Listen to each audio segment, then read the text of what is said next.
Of course, I have a bunch of technical difficulties the second this is meant to go live. Right, 1 second. All right, here we go. Okay.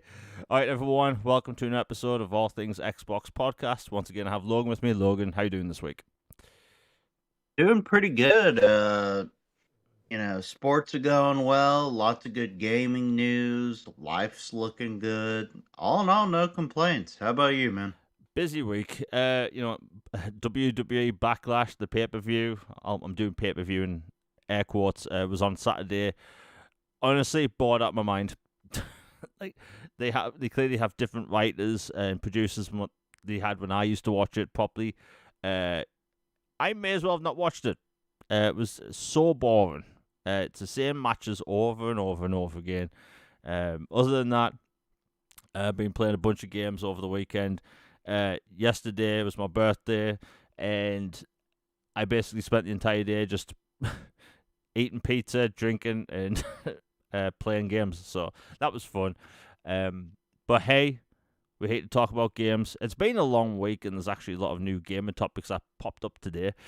Now, for people watching live and joining the show throughout, if any audio levels change, please let me know in chat. Unfortunately, the software decided to crap the bed again and reset every setting I had. So just let me know in the chat and we'll get to it. I can fix it on the fly. Now, Logan, it's been a long week. What have you been playing? Well, I've been playing the expansion for Brotato, which has been really fun. I finally unlocked the Beastmaster, and he is a really fun character because like he scales with pets and certain things like you can't have weapons. What you can get is support creatures basically. Yeah. And so like you can get a flame salamander, like Charmander basically, at home Charmander. You've got a cat with dual SMGs. You can get a worm that collects all your loot and health stuff and experience points. You can get this little robot that spawns mines, and you can get jellyfish that circle you and like are like a projectile shield, and it's just really fun. And you can also get like a horde of rats, which have been in the news as well, so perfect timing. But yeah, it's just a lot of fun and been enjoying that. And I wrapped up the Adventure Time expansion for Power Wash Sim 2. Really enjoyed it. And been playing Pragmata, which is very wholesome, very heartwarming, very fun. I love the hacking component to the combat because like on the surface, like when you first start it, the game, you're feeling like, okay, how am I possibly gonna juggle this at the same time? Yeah. But then you do it and it gets so seamless and flawless and fluid, you're just you're just going with the flow on it. And it reminds me of the mechanic of like you remember in Lost Odyssey how they added a mechanic to the turn-based combat, and then how in Expedition 33 they added parrying and Oh stuff. yeah. It's like once you get used to it, it becomes second nature and it really changes combat in a really good way. So, all in all, I have very high praise for the game. Not too far into it, but it's definitely worth the hype. How about you, man? Man, it's actually been a busy week for my games because this is the problem with me that people will notice that I'll post gameplay of whatever I'm playing any given day on social media, and the problem with that is I feel the need to like always just play a random bunch of games. So like I'll have like a bunch of open world RPGs going on at the same time, a couple of indie games. It doesn't help. That's why it takes me months to finish these games sometimes. But I got Crimson Desert, and I thought, well, it's my birthday. I'm gonna finally play it, and let me tell you, I'm liking it. Because I was like one of the first people on social media that were talking about this like fantasy game in 2019 and how cool it looked. And a lot of people over the years thought it wasn't going to be a real game because, it happens. You see a game showing off in some trailer, and sometimes that game is, vaporware or it turns out to be fake, and we see it time and time again. But with this, they've been developing it for years and years, and it's had different iterations. And, nobody was really talking about Crimson Desert outside of a few nerds like me that, really paid attention to this stuff until about, I want to say 3 or 4 months ago, when the game went gold and people were like, oh yeah, it is coming out. And, people were being so impressed by not just how big the game world is, but just the amount of gameplay mechanics. And it is very much I hate using this term, but I have to, a gamey game, where, like, it is filled with tons of different and cool, interesting gameplay mechanics. So it took people's, like, breath away when they saw this. It's a beautiful game as well. And, in a lot of games where you have, like, an open world, sometimes it's set on a big island or whatnot, or a couple of islands. This game is set in a, quote-unquote, a continent, right? So, like, I've purposely stayed away from seeing what the whole map looks like. And anyway, I started the game yesterday. I opened the map up and zoomed out, and I burst out laughing because it is a continent. Like, this map is huge. Huge. And there's like it's not like the whole thing's the same as well. It's like you have like snowy mountains, you have a Crimson Desert, you have forests, you have swamps, basically everything you can think of. And honestly, like, I've spent all the time I've spent in the game so far, I'm not even kidding, in the first village. You get to the first village after the prologue, and you walk through, and there's this kind of church with a bell tower in it. And, me being curious about climbing crap in games, I was like, I have to climb this. You ring the bell, and you get this, like, little side quest, which I think is really cool, that hints towards things that you're going to see throughout the game. But this little town, I'm not even kidding, is about the size of the biggest city in Skyrim. And it's a tiny town in the game, right? There's people walking around. It feels alive. And, like, no wonder people are gushing about this game, because this game, it's, I kept on saying this is going to be like a fantasy Red Dead Redemption 2. And playing it, let me tell you, it's a fantasy Red Dead Redemption 2. It's so immersive. You have wildlife doing their own things. I randomly picked up an axe, and I found out, oh yeah, you can chop trees down and sell the wood as resources, or use the wood as resources. No way. Yeah, and I was just like mesmerized by this, like, mechanic, and, like, you get a pickaxe, and yeah, you can go and pickaxe some ore from some mountains and whatnot. But there's just so many gameplay mechanics, and, like, one of the things that introduces you in this tutorial, I kind of had to scratch my head because I didn't understand it as a concept, and it's such a simple thing. It's called precision jumping. So you hold down one of the bumpers, and a little shiny blue light appears on the ground, and as soon as you hit X, you jump to wherever that blue light is. And I was thinking, well, of course this has to be a mechanic in the game because there's climbing puzzles, right? So I thought, that's cool. I've never really seen this in a game like that. And all the mechanics I've used so far are so well done.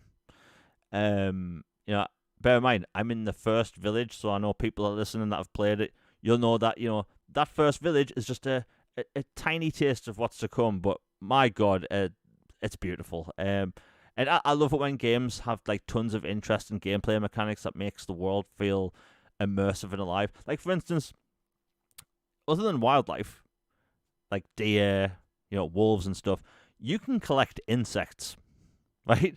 And use them in potions and whatnot. And it's like these bugs are physical things crawling around everywhere.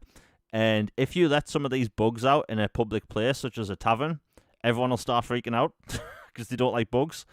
Honestly, like, these developers, they've made something really impressive here. And is it living up to the hype? I'm in the first village. I'm way too early to say it, but I will say this. Every year, when the year starts, I always predict what my game of the year is going to be. And sometimes I'm wrong, sometimes I'm right. I went into this year thinking, it's going to be 007, First Light. But I'm playing Crimson Desert and I'm just immersed to a T. Like this is incredible.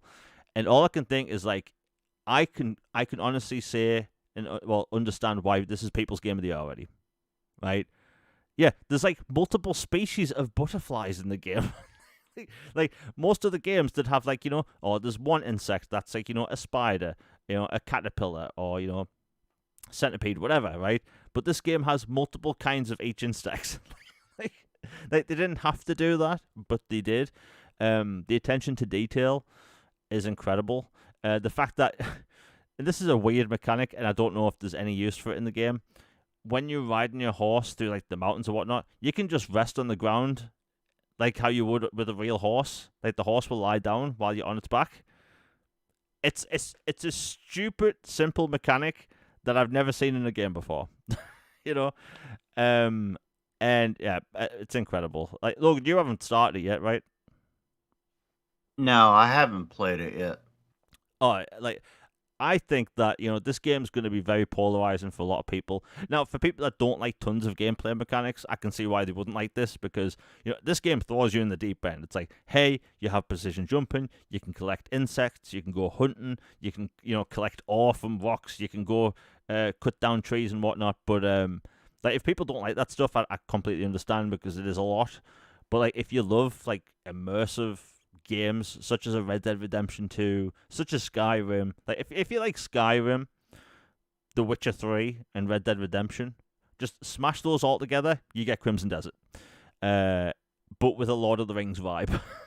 But like I want to talk about the towns quickly, and bear in mind we still have like 20 topics for the show. We'll get to it, but I'm just gushing about Crimson Desert because this is going to be in the Game of the Year conversation for many people. I play a lot of open world games with towns, and those range from Assassin's Creed, The Witcher games, everything. And I've never played a fantasy game where the towns themselves feel so alive. Like everyone's doing their own daily routine.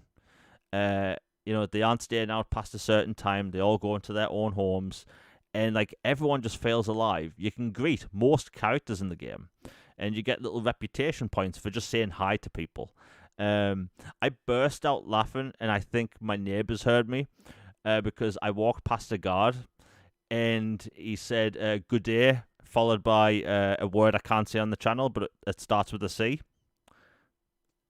Like think of a word British people and Australians like to use. Oi.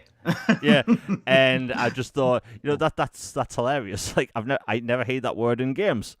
So that was nice. It was very realistic. But yeah, hell of a game.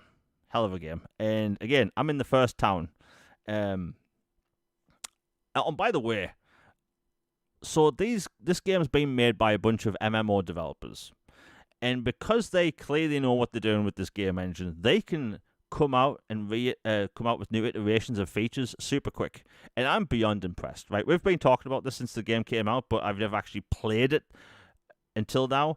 And let me tell you, the features I wanted in the game are there, right? So, like, when the game was shown off originally, I thought, I love the look of this game. I just wish the camera was closer to the character, and that's one of the features they put in. You can literally choose where exactly you want the camera to be. So, like, I like the sort of Witcher 3 distance or, like, God of War or Red Dead distance, and you can do that. You can play the game in first person if you want. And like these developers, man, they listening to feedback. They've clearly made a lot of money off this. I think it's sold over 5 million copies. It's clear to see why, because it's incredible. And yeah, they're going to continue to support the game with updates. They're looking at DLC, and I will say this: even though I'm in the first village, I will buy whatever DLC they come out with, because that game world, like. I've only experienced this small town, the first town in the game, and I cannot wait to see more. Obviously, there's dragon flying, there's like gliding, there's everything, so it is a lot to start off with. But my God, like, Logan, have you got anything to ask about like Crimson Desert? Is there anything you want to know about it? Because it is a big game, but just wondering. I've heard the story is a little just kind of meh and bare bones. Like, have you felt that way at all? It's too early for me. The game's prologue is literally, you're at a camp and the camp's attacked by bandits, and then something happens, and then you end up at this small town. So like that's literally all I've played. I'm still in chapter 1. Like the first thing you do in chapter 1 is that you're basically told to get better clothing and so you can get into this castle. I haven't even done that yet. I'm just going around doing these small missions. But I think like with a game like this, will the story be good? I mean, honestly, at the minute, I don't even care. you know. But I think it kind of comes with the territory with these fantasy games. They can be a bit like over the top. So for me, like, I'm not that bothered. I'm enjoying it. If I want some like, cerebral like mind like space of a game, I'll play something like that. But I haven't experienced that so far. Any fun Easter eggs? Because I've heard there's like a ton of fun nods to pop culture, other games, and stuff in it. Yeah, I'm pretty sure I've seen a couple of Assassin's Creed ones. But like again, I'm in the first village. And this is where the game's probably going to take months for me to finish. I have this obsession to do side quests in a game before I do main quests. And I know a lot of people get that. And if I see these question marks, I'm like, what do I get? It is pretty cool how you can just like find these leaflets in the game or books, and you can learn sort of like skills from them. And once you're done learning these things, you can sell them. So you don't actually have to keep these things on you, which is nice. But I'm sure I'll see a lot more Easter eggs in the game. I'm pretty sure I saw Lord of the Rings Easter egg. But yeah, I think people are going to love this game. It's going to get supported for a long time to come. I mean, these are MMO developers. And by the way, you know how we've talked about Unreal Engine a million times about how, a lot of Unreal Engine 5 games come out and they kind of have pretty bad performance. There's sometimes lighting issues. And we were all hyped this generation about, playing Unreal Engine 5 games. And then when we start getting these games, we got the occasional one that looked good. We got the occasional one that performed good. But I think for the most part, on every platform, Unreal Engine 5 can be a bit, messy sometimes. But when I've played a game where the developer's using their own engine, like Crimson Desert, right? No issues, right? I'll talk about the performance quickly. So I'm playing this in 4K, 60 frames per second. I've got HDR turned off. I think it looks better without it on. It depends what kind of color palette you want, really. I like the bright, colorful blue skies and stuff. I feel like when you turn HDR on, it kind of washes it out a bit, but it depends how you want the world to look. It's a preference thing. You could turn motion blur off. You could turn basically a bunch of different filters off and on. So you can turn on a sharpening tool. So if you have 4K on, 60 frames per second, and sharpening turned on, my God, this game looks amazing. I think a lot of people are going to be playing this for a very long time. I wouldn't be surprised if I'm playing this for another couple of years on and off, because it's just so big. And again, bear in mind, this is I'm back to the whole engine thing. I'm all over the place today. The custom engine thing. I would love to see more developers, and this is obviously a tall ask. I would love more developers to use different engines rather than Unreal Engine. Unreal Engine has its place, but playing Crimson Desert, I'm like, this looks amazing. They're obviously going to be using this for their next game, which I think is called Dork V. It's an open world game set in a city. But then you have things like Warhammer. Is that that Pokemon looking thing? Kind of. It's like a Pokemon. Okay, yeah. It's Pokemon style game, but with K-pop. It looks weird. Wow, that sounds like the algorithm like gone haywire. Yeah. But that game will probably be big when it comes out.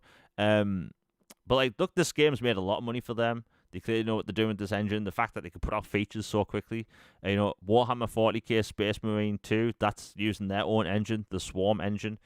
I would like to see more developers use their own engine, or just something different. There's tons of engines out there. There's the Cry engine, there's Unity, although Unity has a bad reputation.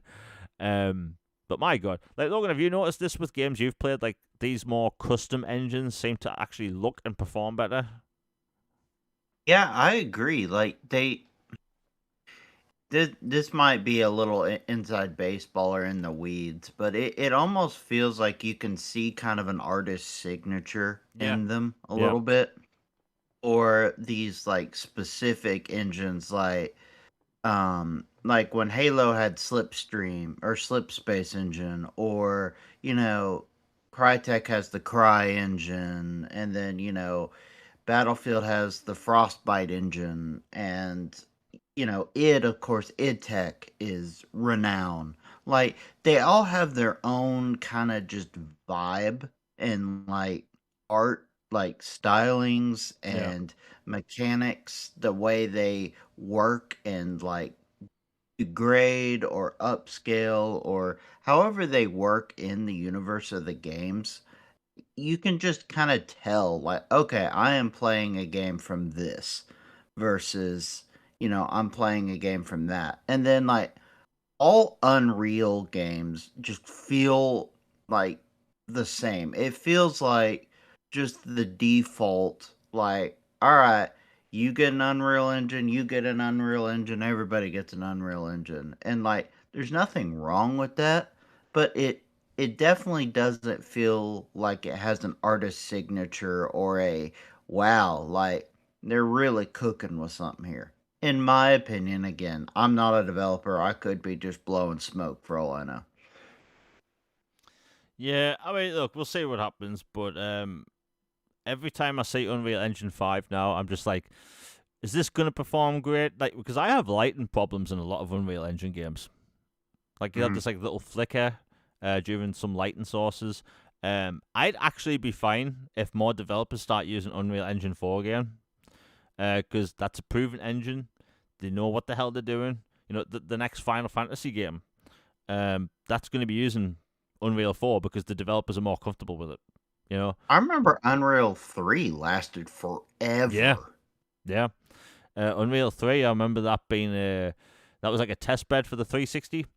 Mm-hmm. Mass Effect, Gears, Bioshock, Batman: Arkham Asylum. I'm pretty sure Fear and a bunch of other games like that used it. But like the developers got really comfortable with that engine over time. But I feel like something with Unreal Engine 5, they just all kind of like, I don't know if they learned to optimize the engine for each console properly. Maybe there's too many pieces of hardware out. But like during the 360, we didn't have this problem. During Unreal Engine 4 times last gen, we didn't have this problem. I mean, hell, there's plenty of Unreal Engine games last gen that were even 4K 60 games. But now, my God, a lot of developers are having problems with Unreal Engine 5.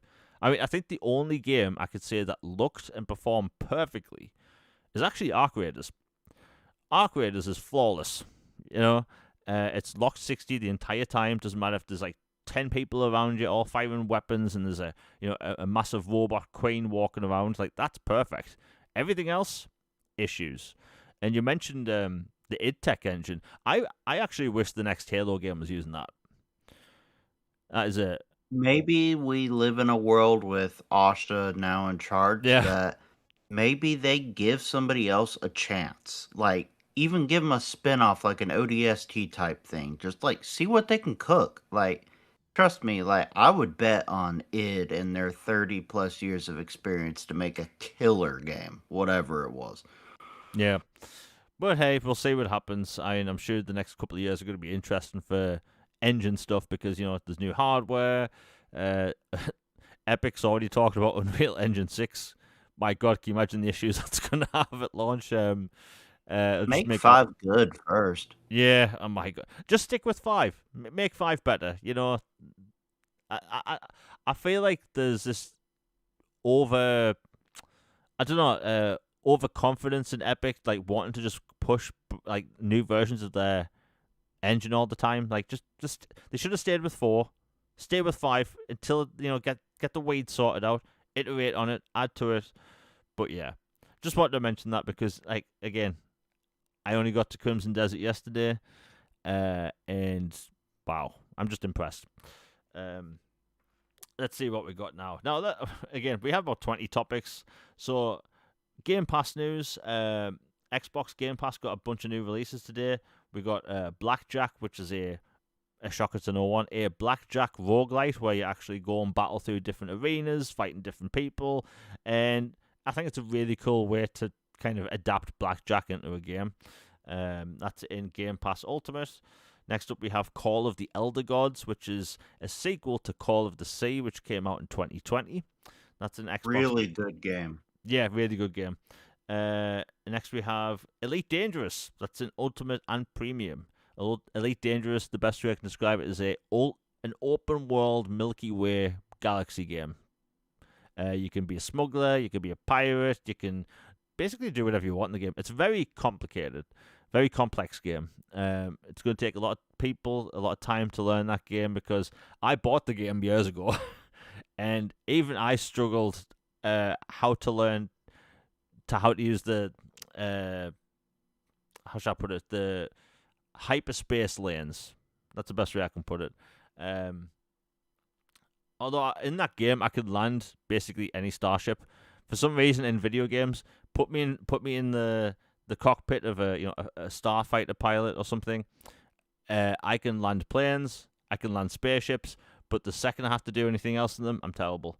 But yeah, that's out today. People should try them out. Let's see. Oh, Logan, you want to talk about this? So Discord stuff's coming to Game Pass Ultimate. Yeah, I'm not exactly sure what has been popping up, but there's been some stuff on the timeline lately about Discord, Nitro, and pairing with Game Pass in some tiers, which they've mentioned that they have a partnership with Discord, so it shouldn't be that surprising. So keep an eye out on that if there's some special offers popping up or Discord related things. Yeah, I mean, look, I don't use Discord Nitro, but I'm sure a lot of people do. I think, putting more value into Game Pass, that's a cool thing. I don't even know what you get with Discord Nitro, if I'm being honest. Like, I usually see it in like the perks section, and I just kind of scroll past it. But considering we do use Discord, I might as well check it out. But yeah, hey, if they put more value into the service, I'm all for it. We have the first Super Chat of the day by Nick W. Thank you very much for the $1.99. He says, Vampire Crawlers is awesome. Go play it. Logan, haven't you played that? I have not. Because I know it's a spin-off of Vampire Survivors, and yeah, it looks cool. I'm not really the biggest fan of deck building games, but I do have that installed. I'm going to give it a go. I think that you have a little successful game like Vampire Survivors, and it basically starts off an entire genre of games. There's a game coming out in a couple of months called Warhammer 40k Survivors, which is Vampire Survivors but Warhammer 40k. And that game's obviously going to be huge. But the fact that Vampire Survivors has spin-offs in other genres, I think that's really cool. I do like their trailer for the game where they talked about how it's going to be a big 3D open world, and it's sort of this like 90s first-person style RPG with deck building. I think that's pretty cool. They're like playing it to the meme a bit. But yeah, I'll check that out. I'll check that out by next week. But thank you for the $1.99, Nick. But yeah, that's the Discord Nitro stuff. I'm sure people have fun with that. Wait, this is going to be controversial to some people because, screw it, let's talk about it. Mixtape. Now, I don't have any big... Yeah. Oh my gosh. We need to talk about it. So Mixtape came out last week. And bear in mind, I did not get a review code for it. So, I could say whatever the hell I want. Could say whatever the hell I want anyway. I'm about to finish the game, but I'll give my impressions. I'm really enjoying it. However, long story short, when I post my clips on social media, I post my clips and then I'll come back to that post maybe an hour later.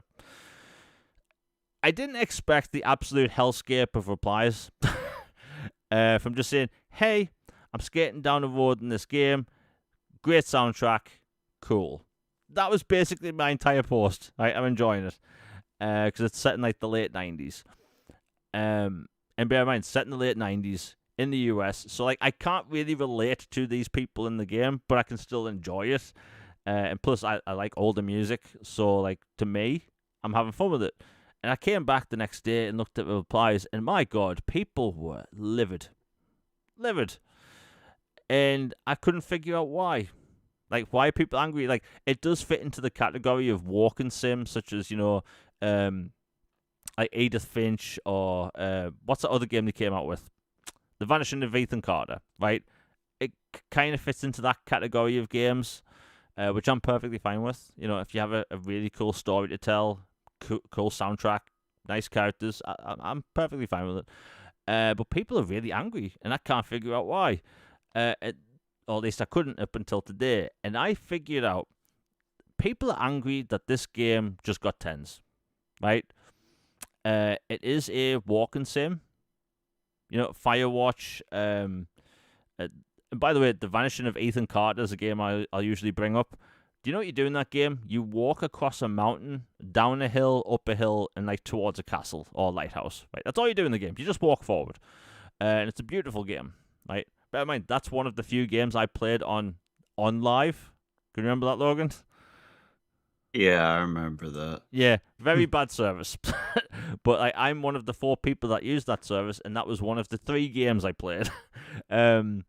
But that's a walking sim. It's highly regarded. But I think people are just angry that this indie game comes out. It's got a licensed soundtrack. Bear in mind, as someone that covers games, I can tell you a lot of indie games use licensed music. Right, it's not exclusive to big developers, and I think people are just angry that it got, high scores. Yeah, and IGN's the biggest culprit because IGN gave it a 10, but they gave a game like Crimson Desert a 6. And people like to combat games against each other, and I don't think it's not Mixtape's fault. It's places like IGN. They give this big open world game like a Crimson Desert or Pragmata a low score, and then they give this type of game a 10.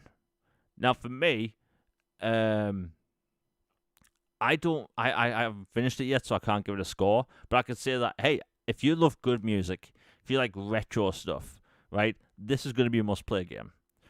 But at the same time, I can say that if you don't like walking sims, you won't like this. And I'm okay with people having different opinions about games. People don't like walking sims. There's some people that do. Like visual novels, like those are kind of games as well, but it is what it is.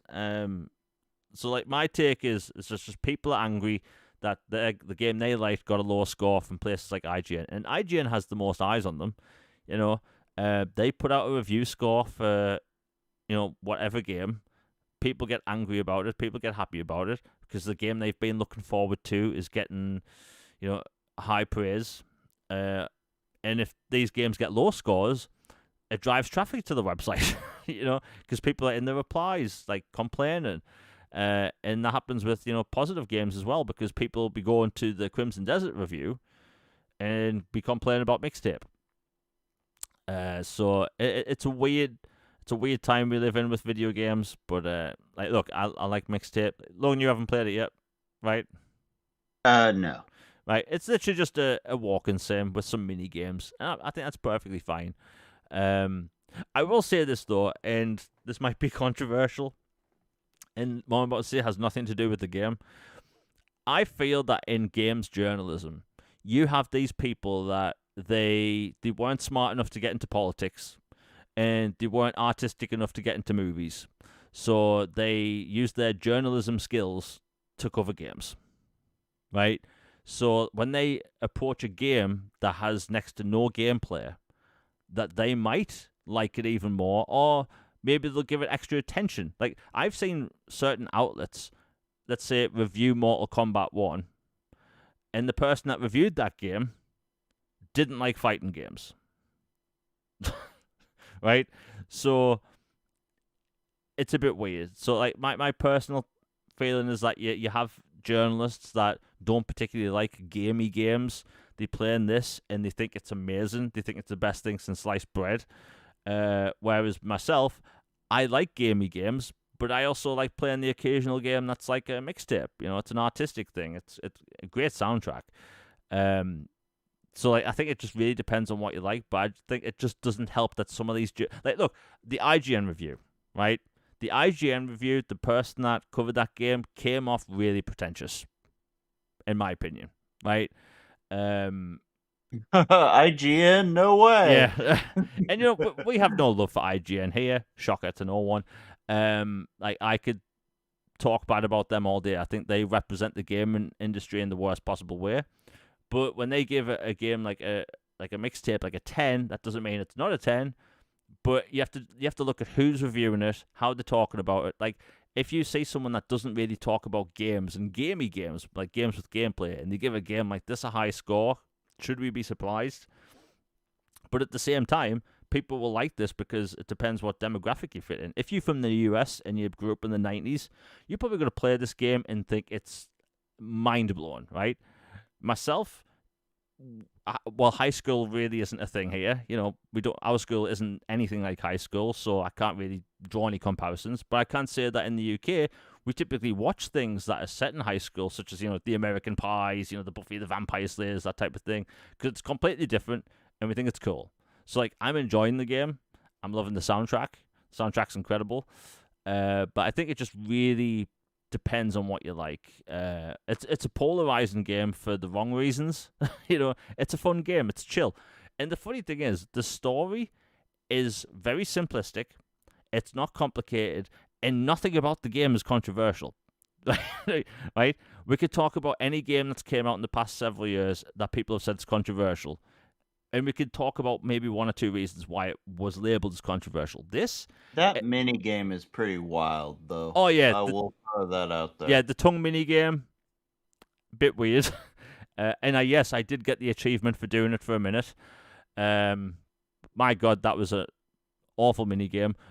But like, I think that if people like these types of games, they'll have fun with them. But it's not going to be for everyone. It's just a preference thing. But IGN, just like that IGN review came off super pretentious. Super like, hey, I couldn't make it in art school. Here I am reviewing games. This isn't a personal attack on that person, but like, just the way some things are said can kind of come off that way. Like, hey, look at me. I went to film school, but I couldn't make it in film, so I'm covering games now. But that's just how it came off. I'm sure the person that reviewed it's perfectly fine, and it all just comes down to how you react to reviews. But hey, look, people should play it. It's only like 3 hours long. I'm about to finish it. And if you like good music, play it. If not, don't play it. It's that simple. Logan, have you got anything to say on Mixtape before we close out the topic? I mean, basically, pretty much agree with you on it. Just that it's just interesting that it throws itself into the stereotype about, you know, game journalism and skill level versus other things. And then it's like, oh, well, you give these games that are more gamey games, this score, but then you give this, hold your hand simulator, a this or that. And like, I love, walking sim games. Some of my favorite games of the last few gens have been in those, like Edith Finch, for example, Yeah. Gone Home, Campfire Watch, stuff like that. Really good stuff. But it's just, I don't know, it just makes people's eyes perk up a little bit and kind of get even more mistrusty and a little, kind of side eyeing a little bit some of the stuff score wise. But, it's no fault of their own. I think these games are valid. I enjoy them. I'm gonna check this one out. I'll probably like it. Um, and yeah, there's room for these to exist and other games to exist. Like, I'm all for diversity of games, like for whatever moods, whatever things. Like, for someone who loves horror games as much as I do, which I really do love, I also adore Stardew Valley, and that couldn't be the furthest thing on the spectrum from, stuff like Silent Hill 2. But, like, it depends on what I'm in the mood for or what games I want to play. Sometimes I want to play a 100+ hour RPG like a Crimson Desert or like an Elder Scrolls title, or other times I want a short little quick match thing like Balatro. You never know.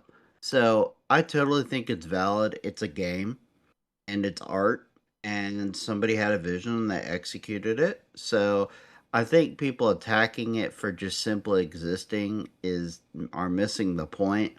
But I totally understand and think it's valid the criticisms of some of these outlets and their scoring thoughts or how they go about certain things and how they talk about stuff, because then it goes like, all right, so what exactly are we doing here? Like, I get that too. At the end of the day, it really ain't that big of a deal, man. It's a Yeah. game. It's 3 hours long. If you want to play it, play it. If you don't want to play it, don't play it. And it's like $20 if you want to buy it. It is not some controversial thing that is going to set the world on fire and cause Armageddon. And it's also not the best thing since sliced bread. It exists. Yeah.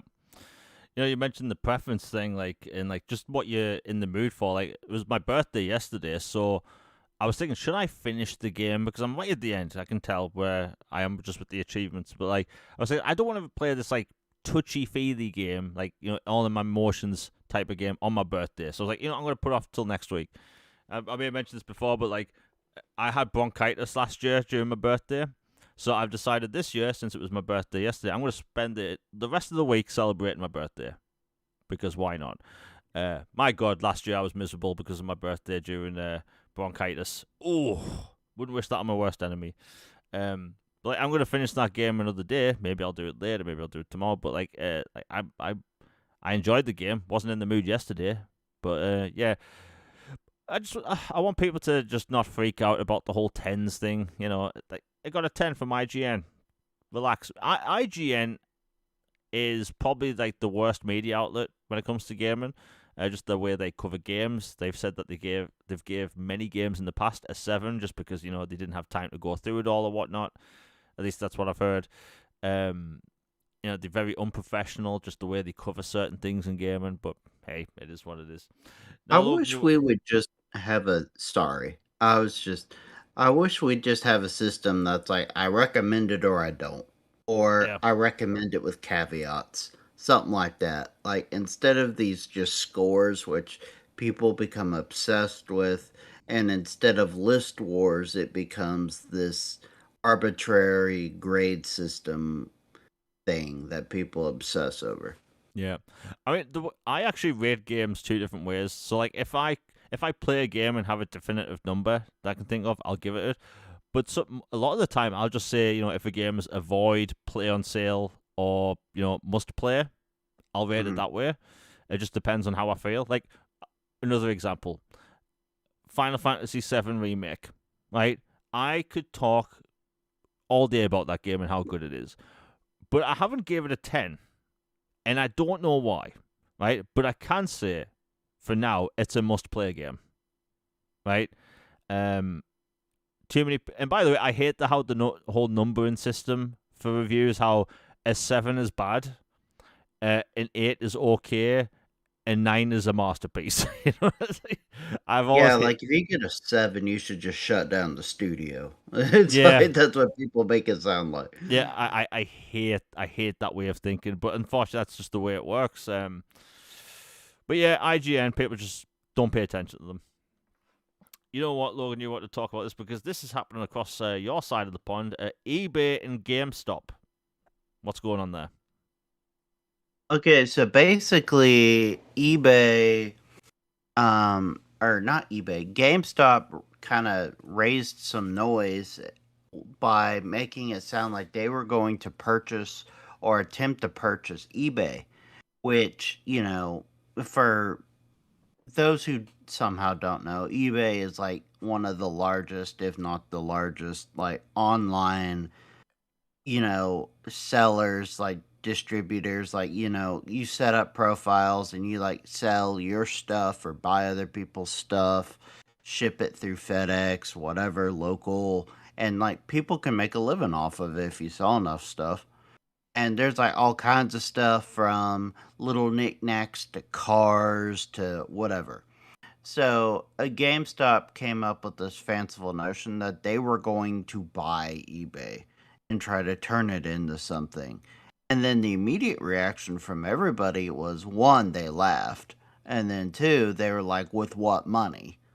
Because it's like, buddy, I don't know if you've noticed, but like almost all the GameStops that were near me have closed at this point. There's like maybe one or two now. There used to be a ton of them.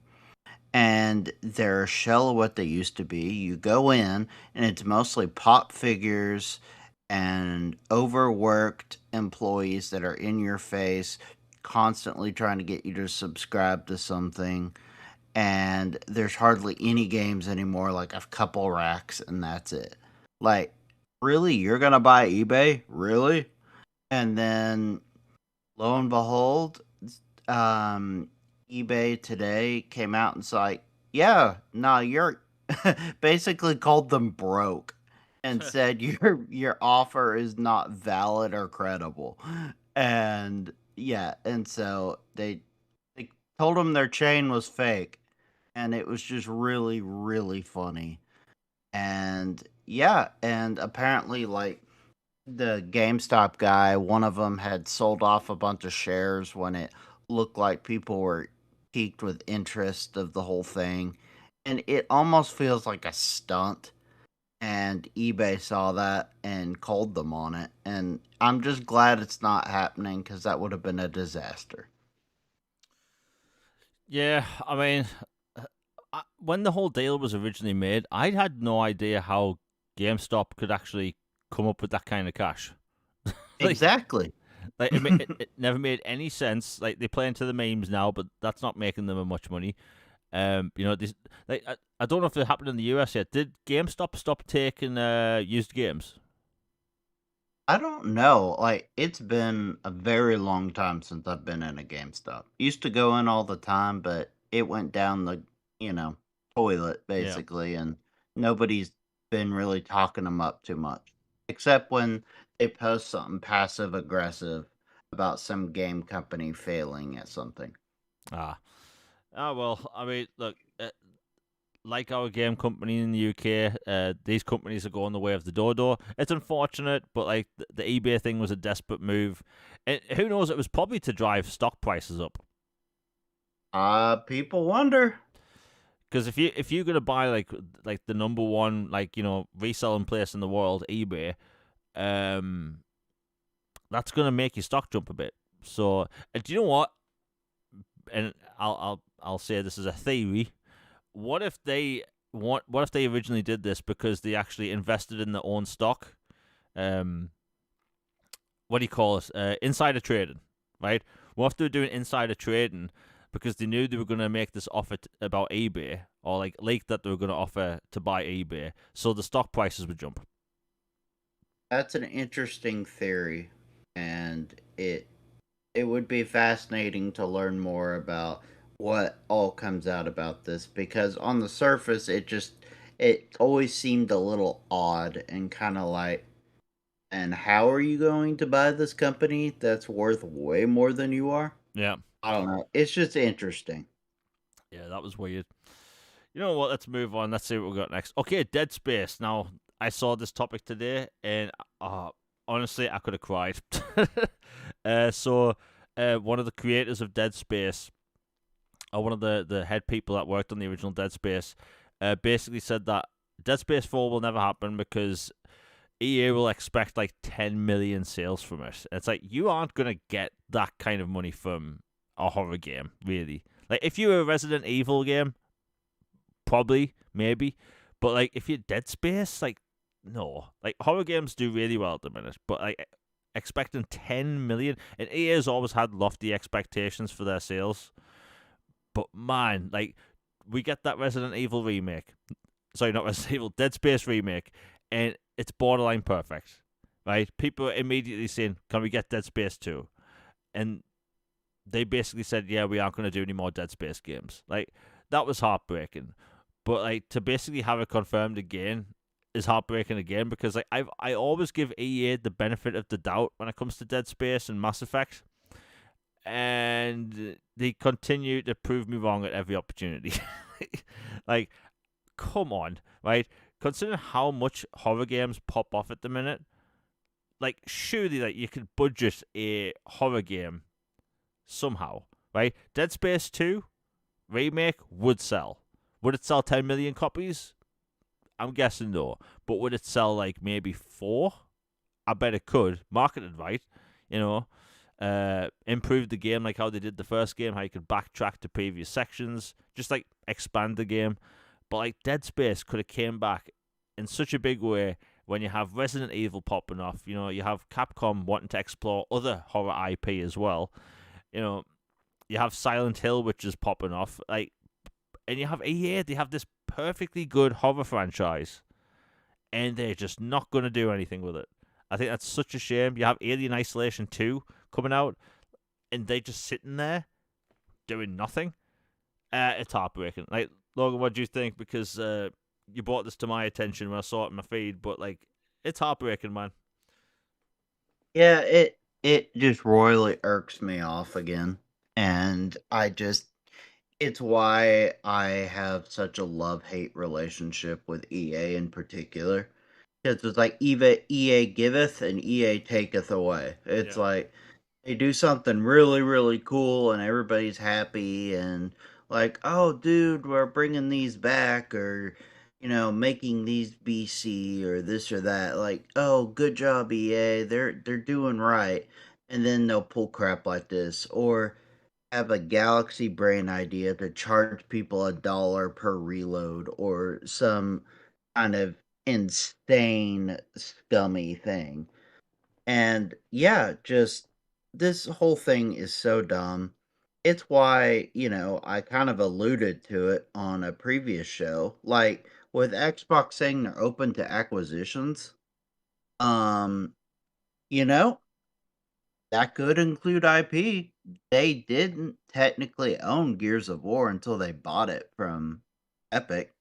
I know that's been a while back, but maybe some people have forgotten. Like they've acquired some IP before. Like Atari would be a perfect fit as well. Like, I would totally like if if I could do it, I would totally buy a Dead Space or one of these dormant like franchises that clearly have passionate following and spin up a studio and dedicated team for them. Put that into Game Pass and boom. Like it wouldn't get 10 million numbers, but you would have dedicated people, especially if you had like some of these franchises that have cachet and interest or genres that have interest no matter what the title is, and you can put them into Game Pass. It's something to think about. Like because I see it pop up every time Dead Space is mentioned. The timeline is filled with people wanting Dead Space and pissed off at EA for being the way they are, the Grim Reapers of the industry, and just letting it die. Um, and it's just super annoying. I wish they would just, somebody could give them a big fat check to just piss off Yeah. and just take the IP and run with it because it deserves way better than the ish it's been dealt. And heck, it doesn't even have to be Xbox. I just think with the new energy and leadership, maybe they would give it an honest shot or look. Like it's a challenge to the leadership team. Take a look at it. If it's not some outrageous number like a Activision Blizzard number, that's absurd. Like, look at that IP because surely there's some people out there you could get a team together to do something with this IP because it deserves way better than being in ice and storage because EA is being EA. Yeah. I mean, I would love EA to learn because, like, the reason we're getting single player games from them again is because Jedi Fallen Order did well. You know, that's Thanks to Maker. yeah, thank God, and like that's one of the reasons why like they let the experienced developers with Unreal Engine let them go back to Unreal Engine because that game did well. That game did a lot of wonders, but like the fact that they just have that IP sitting there. If anything, I would like Microsoft to buy the IP and Motive Studio, because they clearly know what they're doing. Hell, anyone biased, Focus Entertainment would be a good, option. Although they don't really own studios, but my God, just Dead Space. As a Somebody, please. yeah, like as a sci-fi fan, like I just want it to come back. It's a shame, because Resident Evil, that's the zombie game for the foreseeable future and basically till the end of time. Like you don't really have like big sci-fi horror games at the minute. Like you have Alien Isolation 2, but like Dead Space had such its own thing going on. If you like third-person shooters, it was brilliant. And like It was like Lovecraftian, yeah. like mess with your mind, and like almost like uh Event Horizon 2, like that. It was just such a vibe. Yeah. Oh well. Hopefully, EA does something with them because my God, like Motive Studio, they're making the Iron Man game at the minute, which I'm guessing we should see this year. It was announced, I think, 4 years ago, and that's meant to be an open world action adventure. But man, just let them cook, let them make it. The problem is, other than EA's lofty expectations, the fact that these games cost so much. It is one of the reasons why this next generation going on, you're going to see a lot more remakes of games. Like the Assassin's Creed games, right? We're going to see a lot of them because they're going to sell well, and they don't cost as much. They still cost a lot, but they don't cost as much as a brand new game from scratch. And like EA, I think they were just wanting like absurd amounts of money for their remakes. Crazy. Like one of the reasons why I'm worried about Mass Effect, like what are the numbers they expected for that? Right? They probably expecting like 10 million minimum. Yeah, it was probably like Square Enix and their failed expectations meme. Yeah. Like, there are just certain franchises that aren't gonna, like, imagine like you're selling a spin-off game and you're expecting it to hit GTA or COD numbers. It's just not gonna happen. Like, Yeah. I don't care how good it is. So yeah, I don't know. Oh well, we'll see what happens. But man, like, if any horror franchise would want to come back, like, I would usually mention Dino Crisis, but I think at the top for me it would be Dead Space because Same. so much potential. Anyway, let's move on. About an hour into the show. If there's any audio problems during the show, just let me know in chat. I'll fix it on the fly. Again, the software reset all my settings, which is annoying. But since we're now in the show, I'll do my little ad now. If you're enjoying it, please hit like, share, and subscribe. The likes do help with the algorithm. I know it sounds weird, but it's all computers behind the scenes. So if you can hit the like button, it's greatly appreciated. And if you want to support the channel with super chats, that all gets funded back into the channel, and it's greatly appreciated. And if you want, we could add an extra topic or two into the show. Anyway, let's talk about Star Wars. So Star Wars Fate of the Old Republic was announced at the Jeff Keighley game show in December, and that surprised a lot of people because it didn't leak. It's a brand new game by Casey Hudson, my boy. And let me tell you, that game shocked the world. You essentially open up the Game Awards with the biggest game of the show, and people were excited, people were hyped, and, it is essentially Knights of the Old Republic 3. But they've kind of went silent. Casey Hudson did debunk that this game's coming out in like 2029 or 2030, which is nice. So this might be a game coming out, I'm being generous, late next year. Well, anyway, it came out today, and I absolutely love this. It came out today. Let's see if I can find my bookmark. Okay, here we go. So, Fate of the Old Republic and Call of Duty veteran David Vonderhaar, they both making this game. The game is being backed by Greater Than GRP Group, which is a new holding company which has raised $100 million in financing. It was set up by a former NetEase executive. Now, this game, full-on single-player, no microtransactions. This game's got all of its funding from what it looks like legitimate sources. And, in the past when we've seen, like, certain companies from certain countries, like, we know the money's going to be, I should say they're gonna want that money back for your like AI or microtransactions, whatever. But anyway, it came out today that Casey Hudson does not like AI. So he doesn't want to rely on AI for any of the creative processes or anything. He said there's no creative soul in it, which I agree with. So honestly, I know this game is a couple of years out and we don't know much about it. They're saying all the right things. And this is Casey Hudson, right? I'm not biased, the creator of Mass Effect. I'm not biased, but like I have a lot of faith in this game. And plus, like, you're coming out with a brand new Star Wars RPG. You're gonna have a lot of eyes on you.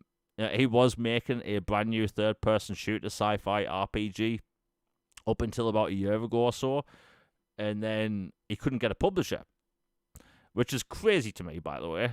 I have a theory about that. Yeah.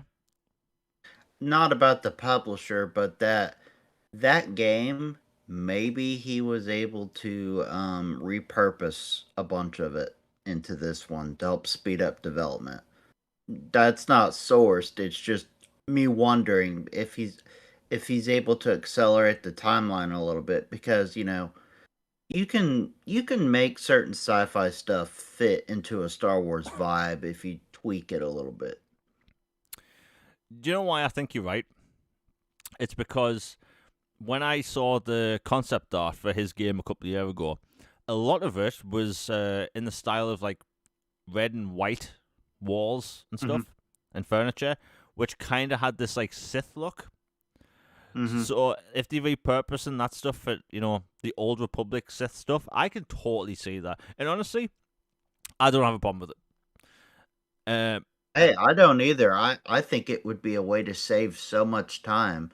Yeah. And that's the thing with Corey and his team that he's built, is the funding was not about talent, clearly, and vision. It was, risk and certain things. And right or wrong, an independent sci-fi title of that style is harder to put, out there and get the amount of money you need today than, hey, we get the creator of Knights of the Old Republic to come back and finish what he started. Like, you can get funding for that 100%. Yeah. Before we continue, we have a new super chat by Just Dave M for $5. He said, heard about this show from Boom, went ahead and subbed. Thank you very much. Best of luck, guys. Well, that's greatly appreciated. The subscriptions are always welcome. I've got plenty of new content coming out soon. As Logan knew, and I'll talk about this quickly, I've been trying to get back to regular weekly content again. Anyway, long story short, I made 3 videos, and all 3 files got corrupted. So, essentially, 40 hours of editing gone. Heartbroken, not going to lie. But I'll get back to it and remake them. But yeah, the $5 is greatly appreciated. Just Dave M. That goes all that stuff goes back into the channel. And thank you for the subscription. We have a lot of cool things planned. Thank you, Boom. Yeah, thank you, Boom. Hey, the support's always greatly appreciated. We have a lot of cool topics coming up, and have a lot of cool videos coming soon on the channel. But yeah, thank you anyway. But yeah, the Star Wars thing, I'm happy, man. Look, obviously I'm being biased. I'm a big Casey Hudson fan. If you make Mass Effect, I will give you some leeway, right? But I am a Star Wars fan, and I think we're in need of a Star Wars RPG. We've gone so many years without thinking a new Knights of the Old Republic would ever happen. And we live in a reality now where that's happening. So, hey, I love that. And who knows, maybe we'll see the game next year in action. And by the way, I think one of the interesting things about Knights of the Old Republic or Fate of the Old Republic, like in those games, you weren't really forced to use a lightsaber. You could use a vibro blade or a blaster if you want. Like you could play that game as a smuggler, right? Essentially, that happened to have force powers, So like in the new game, if it was in fact a third-person shooter, a sci-fi game he was working on, they could just bring all that stuff over, Unreal Engine, third-person shooting mechanics, perfect. But yeah, that's Casey Hudson's Fate of the Old Republic. I cannot wait for that game. We haven't seen a single frame of it, just a CGI trailer. But you know what? I don't care. I'm day one. Day one. Day one collector's edition. If please let the collector's edition be a cool ship. By the way, this has been my biggest problem with a bunch of sci-fi collector's editions. Why did they never give you a ship as a collector's edition? That's a really good question because I would have totally been on board for an Ebon Hawk Oh replica. yeah, Or, yeah, even a Revan mask. Are you kidding me? That would have been incredible. Something like that. yeah. Honestly, I'm still annoyed that like Mass Effect, none of those games came with a collector's edition ship. In fact, the collector's editions for Mass Effect trilogy were kind of bad. Yeah, they were like steelbooky, Yeah, but kind of just like, yeah. yeah. Don't get me wrong. I tried to get each. I got the first one collector's edition. Second two sold out seconds in the UK. But hey, it is what it is. Let's see what we got next. Assassin's Creed 4's had a bunch of positive reactions online. If that game does well, we're going to see more. Ubisoft's also developing an Assassin's Creed, which looks like Assassin's Creed 1 remake. I know we've talked about this before, but considering the reactions we've seen, considering the iterations of features added and shown over the past 2 weeks since the remake was shown off, I could not be more positive about Ubisoft at the minute when it comes to RPGs and open world games than I am right now. Because they're listening to feedback, they're being active on social media again, and honestly, what I've seen from 4 Remake is basically the perfect one-to-one remake with everything added people have wanted for years and removing all the stuff people didn't like. So if you're an Assassin's Creed fan, you're going to be all over this. And I'd say that even if you've never played an Assassin's Creed game before, 4 is going to be a game you're going to be able to play straight away.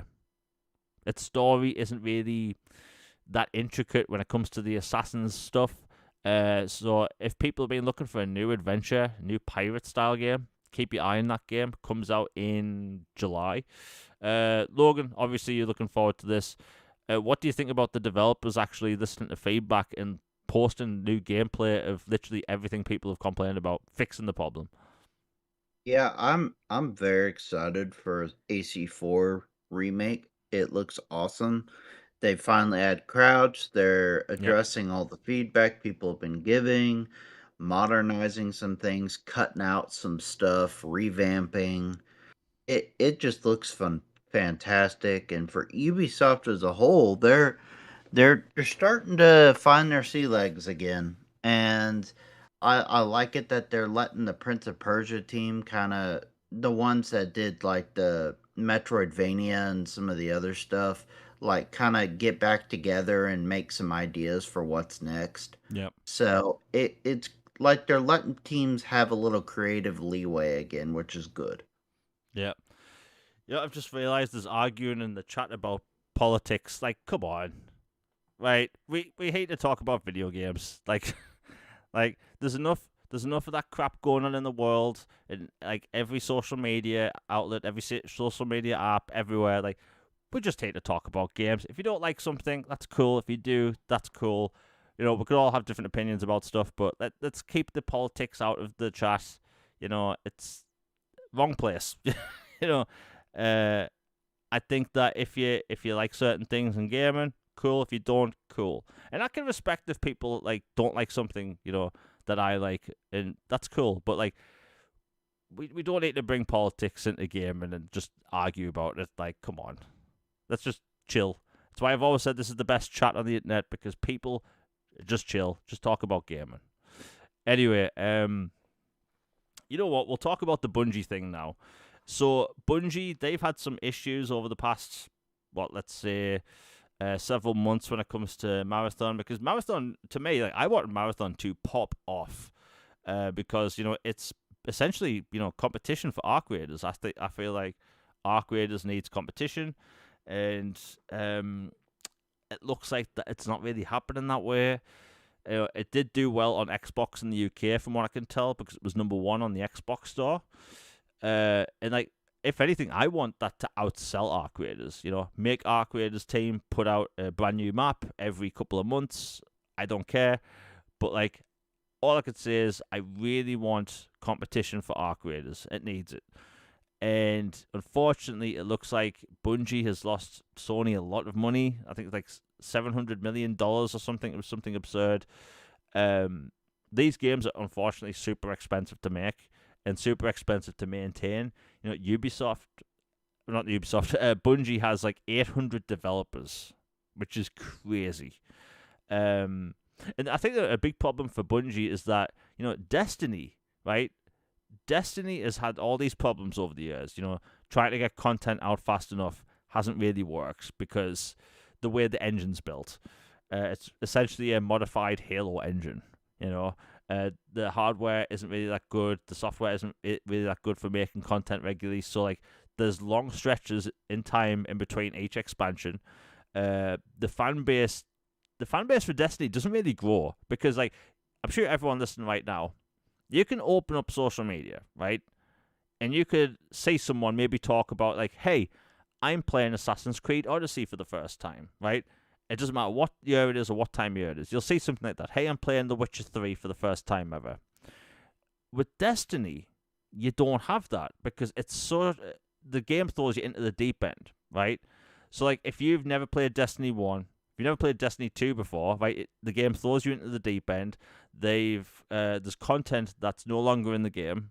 So, like, the way the game starts, it doesn't start that way anymore.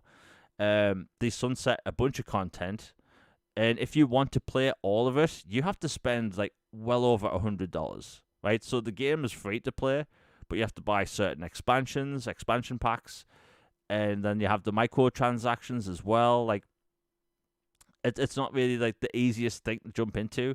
Like, if Logan had never played Assassin's Creed before, I could tell him like several games to start when it comes to Assassin's Creed. Like, hey, you could start at 4, you could start at 1, you could basically start at a lot of different games in Assassin's Creed and find your way around it. But with Destiny, you can't do that. And I feel like, you know, Destiny, just, they aren't growing a player base.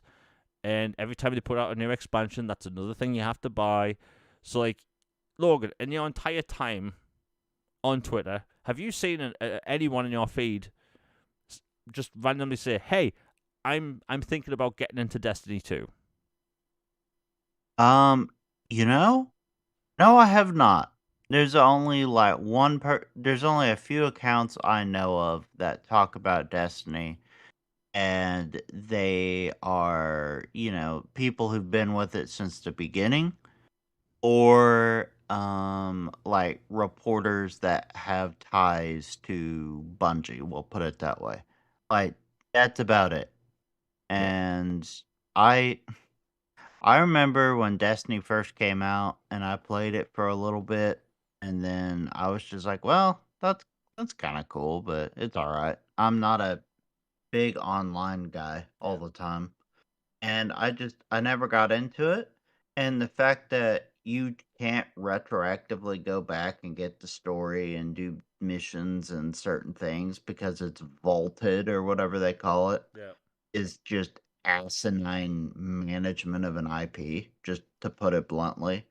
And it is what it is. And when the Sony financials came out and basically had to say, yeah, we royally bleeped up on our evaluation of how much this studio was actually worth. And it wasn't them, you know, it's different than saying they're taking a loss or this or this. They're just admitting that we overpaid big time for what this company and their IPs are actually worth. Yeah. Uh, I think that, you know, Bungie, they have a problem that, like, if they make, let's say, Destiny 3, and that'll be on everything, they'll probably even put it on the Switch too. And, you know, they make it in such a way where they don't have to sunset content. Because, like, if you buy into a game now, such as Destiny, you're not getting all of the content. You don't know what the hell you're doing. And I know people will use, oh, but it's a free-to-play game now. I don't really care if a game is free-to-play or if you have to pay for it. Like, sunsetting content, I've never been a fan of. I think it's dumb. I think there's way to compress these games. And, you know, hell, like one of my friends, I'm a friend that I play Call of Duty with, like, we're talking about file sizes the other day, And I was like, oh, Call of Duty on my Xbox is like 202 gigabytes. He told me it's like, for him, it's almost 400. Because, Good grief. yeah. And I was like, what are you talking about? We play Warzone together. Why is it 400? And it turns out he has Black Ops 6 installed as well, campaign and multiplayer. He has he has Call of Duty Modern Warfare 2 and 3 installed as well. So he has all those different Call of Duties installed. It's taken up 400 like megabytes or gigabytes or something. And like, he doesn't really mind because he's going to play them. And I think, these developers, if they can't see a way to compress these games, just increase the file size, right? Because if you have a diehard person that's wanting to get into Destiny, like a huge sci-fi fan, they're looking for a new sci-fi shooter, like, let them play all the content. If anything, you're going to make more money from it because you don't have that barrier of entry by throwing people into the deep end. Like, I've started Destiny 2 from where most people will start now, and let me tell you, nothing's explained. like before, if you got that game at launch, you were in the big tower in the huge futuristic city, and then it was attacked by alien enemies, right? And it was super cool. And now you start, basically, you're heading towards the tower in the distance, and then you stop off at this farm, like, where people are surviving from the original attack. It's like, hold on a minute, what happened here? And like, people can't play all the content. And I think that's a bit of a shame because Destiny has such a cool, rich sci-fi universe. People just can't explore it in game, To see a lot of it, you have to go to this external website to read about the lore or watch the cutscenes online. It's crazy that you have to do that for a big premium game. Like, Destiny's huge. Like, remember when Destiny came out in 2014? Like, we all had our Xbox Ones and PlayStation 4s. Like, Destiny was like one of the games to get, right? People that never played online games, people that didn't really like first-person shooters, like, everyone had a copy of Destiny. It did incredibly well. Activision made a lot of money through that deal as well. And then, Destiny 2 had happened, the way of its DLC went. It's like, now you have Marathon. And Marathon, I think that if you were looking into, like, let's say if you a single-player guy and you're looking at Arc Raiders, right? You can play that solo, have a good time. There might be the occasional, like, nasty person online. I'd say Marathon is more PvP focused, so it's like they aren't really getting the casuals on board. So like, what you have is you have these die-hard PvP fans, and they're not getting the numbers they want. The Steam numbers aren't that great. And I do think we've talked about this before, I do think these extraction games in the long term are going to suffer growth problems. That goes for Arc Raiders because, content is a problem. And we'll have to see what happens. But man, it's just a shame because Bungie, like, they made Halo 3. They made Halo 2, Halo, right? They knew what the hell they were doing. Like, ODST, Reach, right? When they were at their prime, they were unstoppable. Like, when Halo 3 came out, like, that was changing. Like, that completely changed the multiplayer space for everyone, right? Call of Duty, that's a different story. But, like, Halo 3 on 360, that popped off. You had the Forge tool that popped off as well. Like, people would make racing tracks. I remember, like, people would specifically buy Halo 3, just for the Forge stuff. And they made it so convenient how you could actually share and create new maps for people. But man, it's such a shame to see them fall so hard. And if you look at the original Marathon, which you can actually play on Xbox at the minute, it's backwards compatible. Like, that's essentially a single player game with an arena shooter style mode. But yeah, hopefully things get better for them. But man, I'm not optimistic. They're nice, buddy. Yeah, way for thin ice. And it is a shame because, like, they had so much potential. And there's a lot of people that still, work there that did make Halo games. But I feel like these live service games, they're causing a lot of problems. I might be biased, but, like, look at all the single-player games that have popped off this year. Right? Resident Evil, right? People adore that game. Crimson Desert is mind-blowing, right? Single-player game. Pragmata. Yeah, Pragmata. Pragmata is a happy dad game, right? and people love that game. It's brand new IP, and all the hype this year around games seems to be around single player games. Whereas you have Marathon coming out, and it's having all these issues, and I think I just don't see any excitement for games like that at the minute.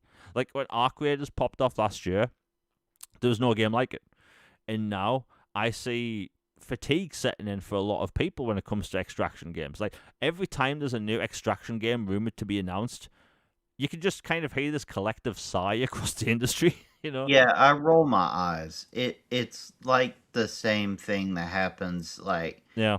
not to ruffle feathers, but like at an Xbox showcase or an event when they have the Fallout 76 or Elder Scrolls Online segments.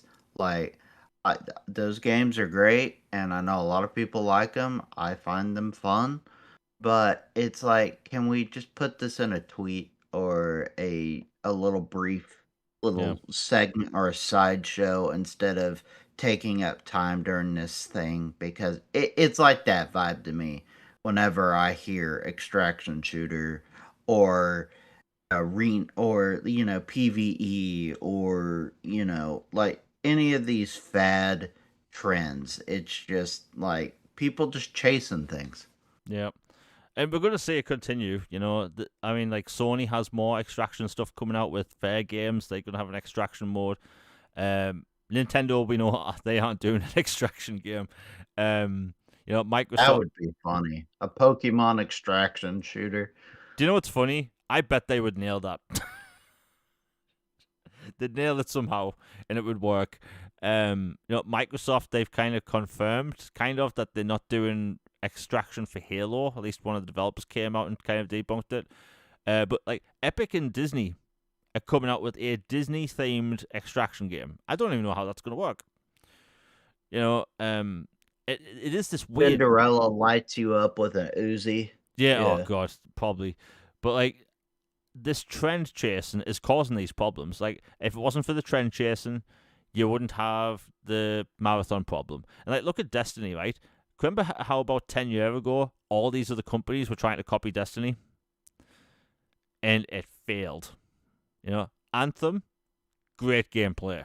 I will defend that game's gameplay. Failed. They had the quote-unquote 10-year plan. The Division, I think the Division did well because it's a military kind of third-person shooter. But then you have the Avengers game. We were told we were going to get years of free content. We got one expansion. The expansion was short and it didn't even have achievements. And whenever I hear 10-year plan from a developer now, I kind of like squint with the side eye going, is it really going to be 10 years? That's a death sentence phrase. Like, free advice. Don't ever say your game has a 10-year plan right now. Yeah. And like if I see, like obviously we're going to see a bunch of summer showcases come up next month. Microsoft's having their own thing. There's the Summer Games Fest thing. Every single time we see the term Battle Royale extraction, I'm going to roll my eyes. Live service, 10-year plan. And unfortunately, Marathon and Bungie have, been a victim of that. But I hope things get better. Know what I miss, Jamie? I miss yellow font, yellow paged tweets. Yeah. For apology letters and updates. We should bring those back. Yeah, it's weird. Nobody does that much now. That used to be like the big rage. Like we're gonna apologize, put out one of these posts, and they all look the same as well. All right, let's see what we got next. Oh, you know what? We'll talk about this quickly. So Grand Theft Auto 6 is coming this year. Fun fact about that game: it depends on how you look at it, right? It's meant to have procedurally generated glass in cars. I know people are thinking right now, wow, that's riveting. Because like Grand Theft Auto 4 had this thing where if you were driving so fast and hit a wall, the character would fly out the windshield.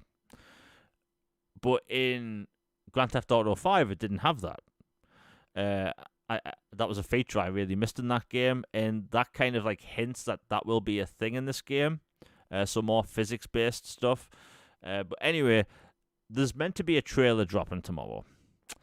Now, you can't really believe a lot of Grand Theft Auto rumors because my God, there's been so many for years, but the past twice there's been a trailer. It's kind of leaked 2 days beforehand that it's going to happen. So we could possibly see a trailer tomorrow. Um, will we see it?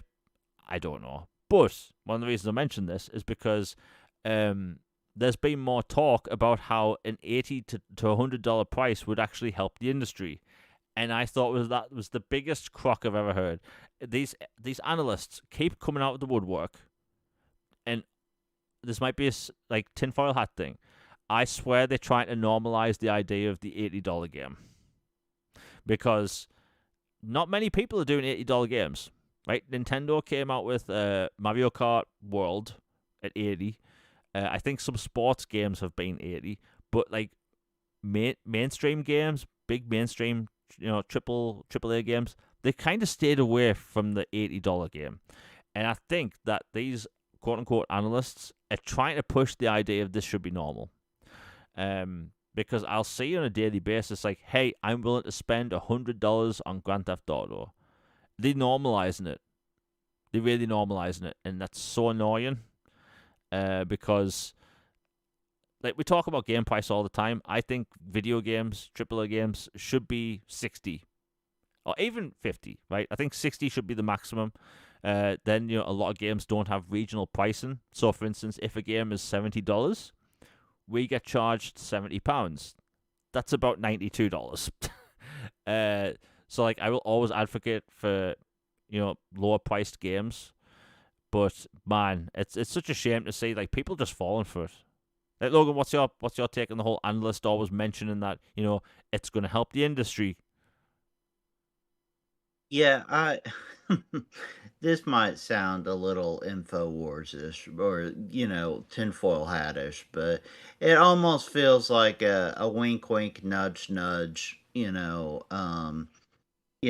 being strongly encouraged to put these out there and these ideas and get them stirring the pot and try to make it normalized in exchange for favors or access or whatever. I mean, you see it happen in Oh politics, you yeah, see it happen in sports, you see it happen. Reporters curry favor. They basically carry water for a certain team or a player, whatever, to get access to then they can report some behind the scenes stuff that nobody else would know. In exchange, occasionally you'll write a fluff piece or put out an idea that the team or the organization, player, whatever, wants out there to, gauge things or set a narrative, get, something momentum going on something. To me, this really, really feels like that. yeah. Again, it could be InfoWars, tinfoil hat. I'm not an intellectual kind of thing, but it just, I don't know. It just feels a little odd. I'll put it that way. Yeah, it just seems to happen like once a month. Like they try to put the idea that $80 games that's fine. Some developers really don't want this to happen because they know like developers are the human side of the gaming industry, right? You have the publishers, which kind of like they're all these zombie robots that don't have emotions because all they care about is the money. But you have developers that are actual people that they tend to agree with us when it comes to pricing a lot of the time.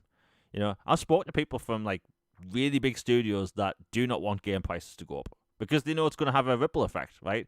You're going to have less people buying these games, and that's just like the natural thing. Like when games went up to 70, I noticed a lot more in my feed where people will say, "Oh, they're going to wait for a sale," because some people will say it's only $10 more. It's not only $10 more. That $10 can mean someone not being able to buy the game or not, right? Uh, It adds up, especially if you're like someone you and I or the listeners on this channel, I would assume, yeah, who buy a lot of games during the year. That $10 adds up pretty quick. yeah, And like I I have gotten to the point where I am day one on a lot less games than I used to be. yeah. And partly because of that, things have gotten more expensive. You got to tighten where you can on the margins. But, I do buy a lot on sale, especially when you get trained. Like, here's some inside baseball. Ubisoft titles almost always go on sale within the first 3 months Oh yeah. by a big margin. 100% always happens. Take it to the bank. That and games like that come from Supermassive and like those horror narrative games. I love them, and I usually buy them day one. But like those games, like $70 for that up front when you can get it for 45 if you wait a month or 2? Yeah, I mean, that's a that's a much better proposition, and it's just being honest. It's not being cheap. It's just when you're in a hobby that's already a luxury hobby and a first world problem, every little bit adds up. Yeah. I mean, look, in the UK and like in Canada, Australia, we get absolutely screwed on prices. A lot of companies they just refuse to do regional pricing, um, which is so annoying. Like, and it's so done on purpose as well. Like it's never an oversight, but man, like you could. I've mentioned this before, and it's factual. If you make these games cheaper, more people buy them, right? Like there's no other way around it. You know, Jedi Survivor, right? Better game than the original, cost $10 more than its predecessor, sold less, right? So like there has to be some way around it. And It's another reason, better in every facet. And I love the first one, but the second yeah, one's a masterpiece. yeah. Yeah. Second one's like, I mean, I could praise the second game all day, and honestly, the first game, I mainly had like three problems with that game, and the sequel fixed it and made everything else better as well. Um, but like that's just like one instance, and like $70. No, I just don't agree with that price for anything. And the reason why I It's wanted like to, the older Oh, sorry, go ahead. no, no, continue. Oh, I was just like, this is something we've brought up a few times, but like the older Call of Duty games, they go on sale all the time, but frankly, their starting price is outrageously high. You're talking games that are 10 plus years old that were 360 and Xbox One simultaneous launches like Ghost and stuff like that, still retailing for a certain price all these years later. And then when you finally discount it, it's maybe 40 or something instead of 100 for like the pro edition or whatever. It's like, who in their right mind thinks this? Like, who do you think you are? Do you think you're Nintendo first party? Yeah, Like, where Zelda is like $5 off a decade later? It's like, what are we doing here? You want to help your bottom line on your investments and your sales? Maybe make them actually affordable once it hits a certain point. Because it's like, I don't know, maybe the licenses are outrageous, but to me in particular, the Call of Duty games, like the prices on them and their content are just unseemly and just deplorable. yeah. I mean, like the whole price thing, like if you look at last year, all the games that popped off, for people listening live, we still have like 10 topics. We'll get to them. But like the price thing, I found really curious because I thought like some of these companies, they have to learn. All the games that popped off last year were games that cost less. You had Mafia the Old Country. I think that was a $50 game. You had Helldivers 2. I think that popped off when it came to Xbox as well. And that was like, I think that was $40. I think it was like £35 in the UK, which I think is perfectly fair for a game like that. You have Expedition 33, that was like $40, right? You have Elder Scrolls Remake, $40. Blueprints, games like that, I think that was $20. Hollow Knight Silk Song, I think that was $20 as well. All right, Clay Obscure was 50, but even for like $50, like that's a big game. Um, and I just feel like, do these publishers not look at that information, think, wow, these games, they did really well. Some of them with like next to no marketing, and like maybe we shouldn't charge 70, maybe we shouldn't charge 80. We'll charge a bit less. But unfortunately, I'm an optimist with gaming, and I just want developers or publishers to actually pay attention to this stuff. Unfortunately, a lot of them don't. And a lot of the things I've seen lately is people relating price to game length. And I want to talk about this quickly. So the length of 007 First Light came out the other day, and it's reportedly 20 hours long for the main story. That's not including side content and collectibles. Well, to me, if I hear a game developer say this game or X game is 20 hours, I actually get a bit more excited now. Right? I love open world games. I love big games, but when a developer says, "Hey, our game is 20 hours long," I get really interested because I was already interested in the Bond game anyway. But when they said it was 20 hours, I'm like, thank God. But unfortunately, a lot of people look at the price thing and look at it as hours played. Also, hours per dollar a pound the game costs. I think that's a bit weird.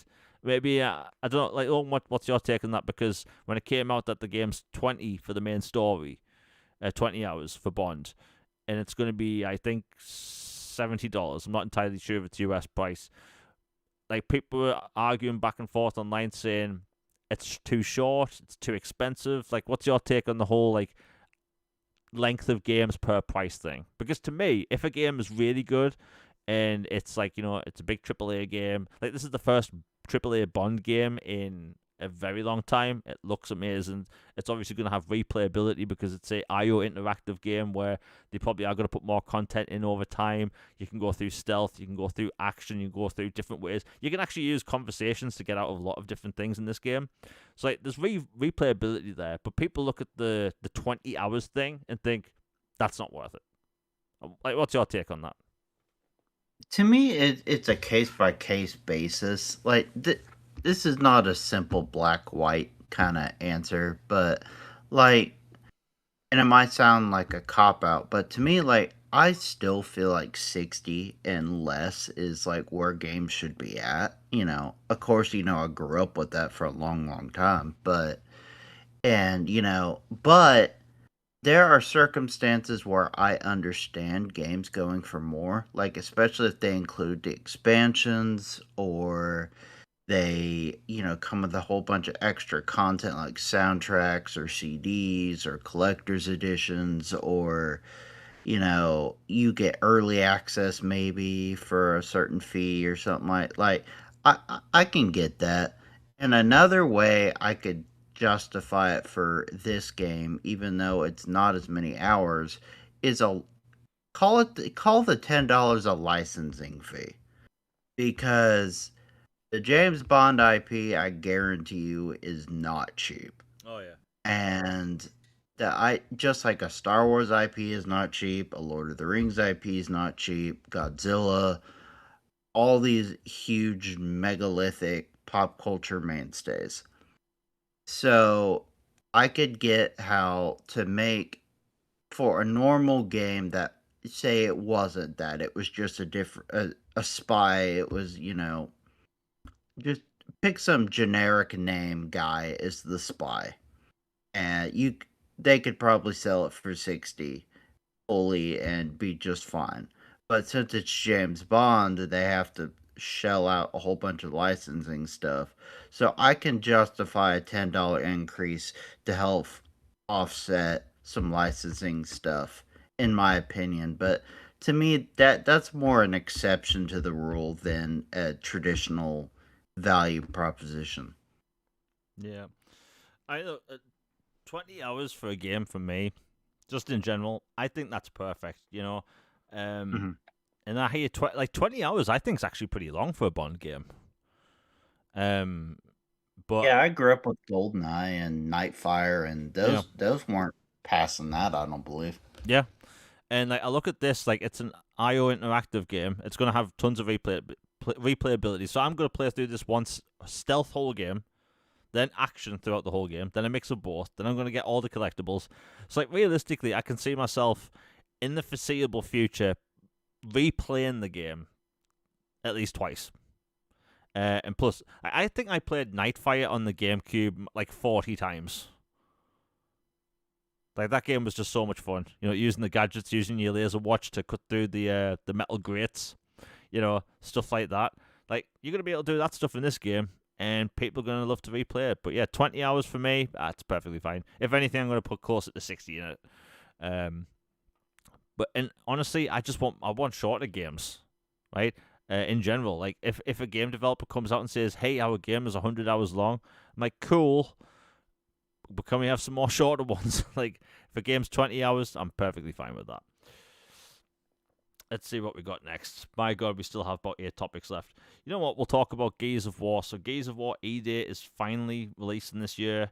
Funny thing is, a lot of people didn't actually believe me when I said it was releasing this year because Microsoft didn't even announce that it was coming this year. It's just the official like Gears of War Twitter account put it in their header where it said Gears of War E-Day starts 2026. Right? And like nobody bothered to actually go to their official Twitter to look, but yeah, they've confirmed 2026 for a while. But anyway, marketing is just starting up, and that means obviously we're going to see more next month with the Gears of War E-Day Direct straight after their summer showcase. Should be fun. But they are pumping money into wrestling marketing. Gears of War and WWE have had a lot of relationships in the past when it comes to previous Gears games, and it looks like they're doing the same with this. For people that don't know, AAA is essentially Mexico's like number one luchador wrestling company, which they basically partnered with or they've bought them.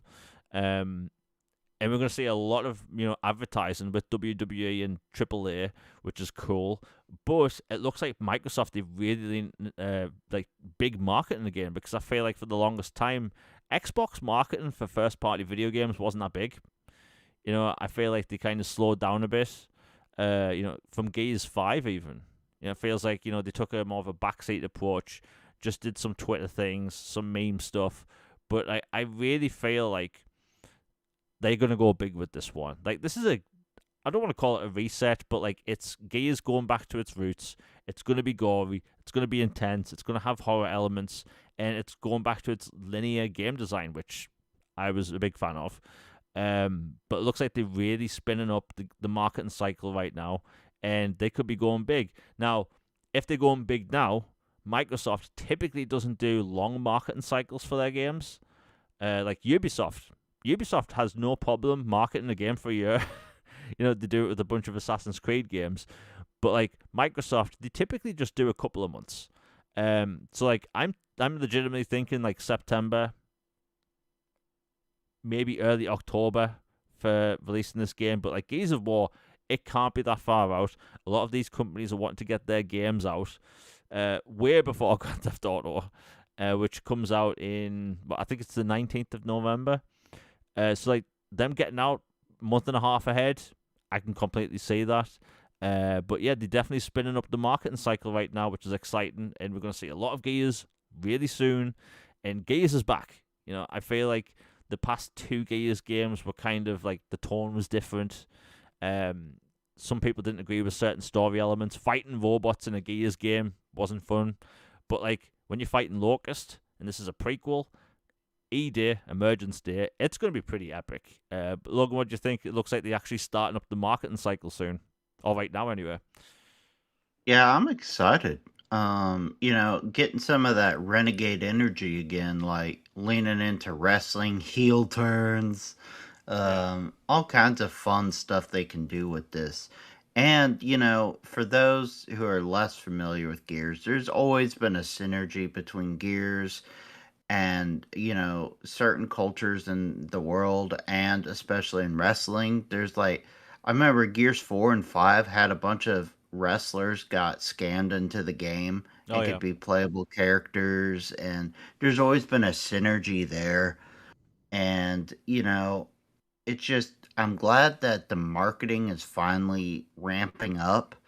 And like, you even have, it's not big in the grand scheme of things, but you even have Gears of War Twitter and Xbox dropping f bombs and tweets Yeah. and like all kinds of stuff. Like that's a small thing, and like somebody might say it's juvenile, which okay, fair, but at the same time, it's also like just this edgy, like you know what? Well, bleep this, let's go, heck yeah, and it's like they're getting their swagger, their aggression, their raw back. And I feel like the vibes are going full bore and in a good direction. I love to see it. And you know what? Screw it. I'll say it. I think Gears is the exclusive. I think they go back to it. The vibe and the atmosphere, I feel like Gears will be the first thing that she officially stamps as Gears is Xbox and Xbox only. Like I think Gears and Halo, like I I'll throw that out there too. I think Gears and Halo will come back and remain the way they should have been. And it'll start with Gears E Day. You mentioned the elephant in the room, exclusives. So like, let's talk about it because it is the elephant in the room. Microsoft they've changed leadership, which was big. People weren't really sure whether because Asha Sharma came from AI. People weren't sure of her, and people were right to be doubtful because the leadership change was sudden out of nowhere. She's And just the sunset the brand, Jamie. yeah, oh god, that was so funny. She brought in all her AI homies to kill the brand. Yeah. Oh god, I can't believe that people were trying to push that. But yeah, they brought someone in. They're gonna have to pay millions to sunset the brand. Um, Actually, before we continue, we have another super chat by Nick W. Thank you much for the 4.99. He says Gears of War 4 and 5 weren't bad. Gears of War 2 was the best one. That's correct. What's your favorite? Gears 2. I adore Gears 2. It's one of my favorite games of all time. Top 10 games of all time for me. Easy. I'm not even kidding. I've played Gears of War 2's campaign maybe 40 times. I'm not even kidding. Like, how Gears of War 2 had that achievement, seriously 2.0, for killing 100,000 enemies, or it might have been 10,000 enemies. Like, basically every kill I got off that was in the campaign. Yeah, I love that so much. One of my favorite games of all time. Gears 4 and 5 weren't bad. It's just the fighting the robots part I didn't like. There were parts about Gears 4. Like, I have the collector's edition of Gears 4, right? I was very much looking forward to it, and I enjoyed it. Gears 5, I really enjoyed. I think that the certain choice people had to make throughout the game makes making future games a bit difficult. But I They can don't think always Gears is. on it. Yeah, I don't think Gears has ever had a bad game. I like Gears Judgment. Even though making reload X and change weapon Y felt weird for a Gears game. It was still a fun time, but yeah, Gears of War 2. Like, Logan, what's your favorite Gears game? This one's tough. Like, I really like all of them. Like, Gears 1, like, was just the horror vibes of Gears 1 and, like, running from the krill and having to move the lights certain ways and then the factory and you don't really know what's going on. You encounter a berserker for the first time. Yeah. The train sequence. Like, man, I don't know. I just have a thing for trains, I guess, for games. But that sequence, and then Gears 2, I will never forget the line where he's saying, "It's being sunk by a giant worm." Yeah. And then, like, you basically get the achievement for, like, quadruple bypass or whatever for destroying the Leviathan worm.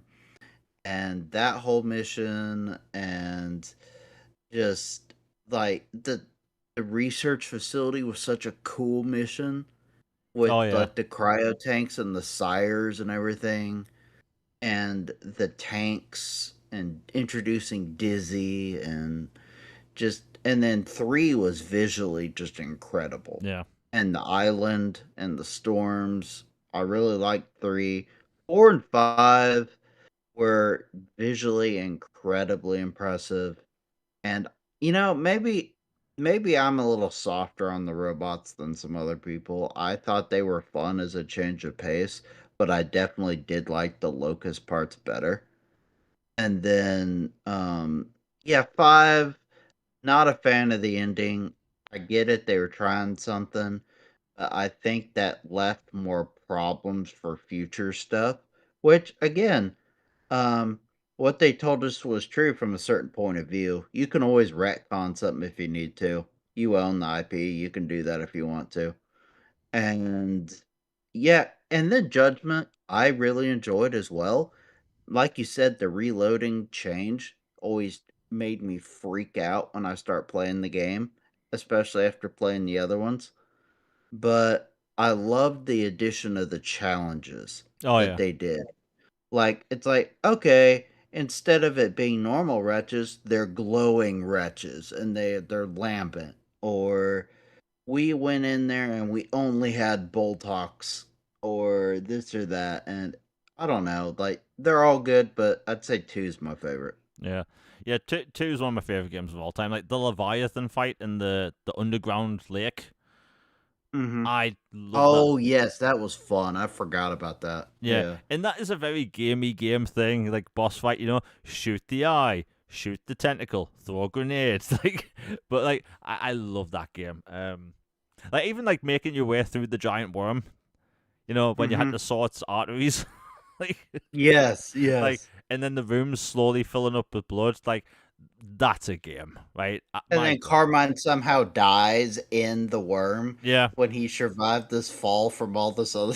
yeah. It's Oh, just, yeah. I just adore that game. But yeah, thank you for the 4.99, Nick. Like, you mentioned that. I actually might replay Gears 2 again soon. Like, it's so good. And I like the fact that anytime anything wrong or bad happens in Gears of War games, all you hear from Marcus Phoenix is, come on. You know, every single time. Um, Gears of War's gorgeous. Absolutely love the franchise. And look, we having a prequel coming out this year. Like, I think Gears of War A-Day, and this might be sacrilege, I think Gears of War is a bigger deal than Halo at the minute. At the moment, it's certainly better managed. Yeah, yeah. There's that.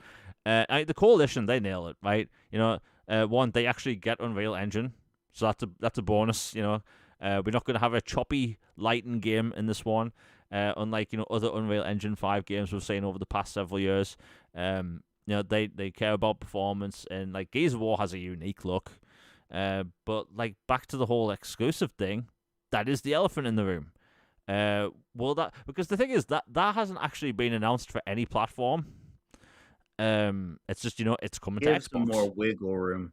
and yeah, and like they could change things. I know there's been a lot of infighting over the past couple of past 2 months about the whole exclusive thing. Um, like other games have been announced, such as Fable and Forza and Halo. Um, like obviously things can change, but like the fact that they wanting to reevaluate things, like Gears of War is a system seller, and like, if you really want to push that, see how you can get an exclusive. Like if they market this game as an exclusive, let's say, and they come out with a bundle, and it's a cool looking bundle. Maybe it's a collector's edition console because we haven't seen a collector's edition console in a very long time. They could have like a really big hit on their hands. Actually, now I think about it, has Microsoft actually done a collector's console this generation, or have they just done the wraps? I remember at the beginning they had like a Halo one Oh yeah, I remember. Yeah, or Infinite that was like kind of spacey black and yeah, gray and like some specs on it. And then there's been like the special promo ones where they make like 1 to 5 of them yeah, for like a special giveaway. But aside from that, it's been wraps only. yeah. And even then, the wraps you don't. That sounds like a funny brand. Yeah, Oh my but gosh. even with the wraps, they don't do wraps for all first-party games, which I think's weird. Because like when the Xbox Series X was about to come out, like I even said, like it makes sense to see lots of collector's editions for this console because of the amount of surface area it's got. It's got 3 full sides, completely flat, which they can just do anything with. Cool design. Yeah, collector's edition controllers. But I have the collector's edition 360 Gears controller with the twisty D-pad, which Oh yeah. I don't know why that existed, like the twisty D-pad. But I love that controller. That's still the 360 controller I use on my 360 actually. But like them to do like collector's editions again, some wraps, like go all out, right? They need to do that. Like show, hey, this is the reason you buy an Xbox. Boom, Gears of War collector's edition, special controller. chuck in 3 months of Game Pass. Do physical collector's editions with physical copies. Because I'm still on that whole I like physical games media. I'll buy it when I can. And Gears of War typically does have a good collector's edition.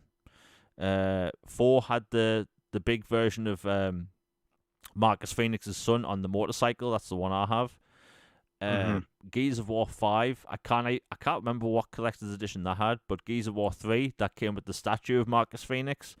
And I have that one. Yeah, I've got that one as well. It's also got the massive cog tag inside. That thing weighs a ton. And Gears of War 2, I think that just had a regular steel book with stickers and an art book and stuff. I've got that one. But they could do something really cool with Gears. Just go all out. They should sell Lancer replicas again. Right. I'm glad you mentioned that. So those were briefly sold in the UK. I'm not even kidding. Sold out in under 10 minutes. They're so cool. Yeah. Microsoft. I know some of you's listening. Do the Lancers again. I want my replica Lancer. And those even weren't really expensive when they were sold here. They were I think they were going for £90, which I think is fair for a decent heavy replica of a Lancer from Gears of War. Do them again, sell merch. I feel like gaming merchandise kind of went downhill this generation. Not many companies do it. Sell us crap to buy. Well, there's one we know of that does, but yeah. I mean, Nintendo does that big time. Oh no, I was speaking about our friends at Limited. Oh, don't even get me started. Do you know my luck? They'll do limited edition Gears stuff through limited run games. Oh my gosh, yeah, it's like a Lancer and it shoots nerfs backwards or oh god something. Originally we were going to have a topic about limited run games, just me ranting about them for an hour. We'll do that next week. But my god, any company listening, do not do your collector's editions through limited run. They're a terrible company. But the whole exclusive thing, Gears is going to be a big deal. And the already announced stuff, that's also another elephant in the room. I think you can pull back games that have been announced, but it depends. Minecraft Dungeons, right? Some people might laugh at that, but I think Minecraft Dungeons 2 is going to be big. The first game was big. I think that game sold millions of copies across everything. It's basically Minecraft Diablo. I enjoyed it. Yeah, it was a fun game. I'm not a Minecraft guy. Yeah, really fun game. I don't play Minecraft anymore. Fun fact, I was huge into Minecraft back in the day. Long time ago. But I had a huge break, played Minecraft Dungeons, loved it. By the way, I know people that got limited run collector's editions over a year and a half late. That's unacceptable. Yeah, I remember I bought Cthulhu Saves Christmas, and they only made a physical edition through PlayStation and a few other consoles. I remember I bought it and it had been so long I literally forgot about it before it finally showed up one day. Yeah. And I'm like, what the heck is this? And I open it. I'm like, oh yeah, I forgot I bought this ages ago. Yeah. But that's why I keep bringing them up, because I just don't want any company to work with them. Hell, bit of a tangent. I think it was DeadSpace Remake, the collector's edition. That was sold through limited run. Are you EA and you're working with this little crappy company? Really? And it's on brand for EA though. Yeah, it's on brand. I swear to God, another tangent. If the next Mass Effect game has a collector's edition and that's sold through limited run games, I will lose my marbles. I don't like saying the term I'll have a crash out. I'll have an unbelievable crash out.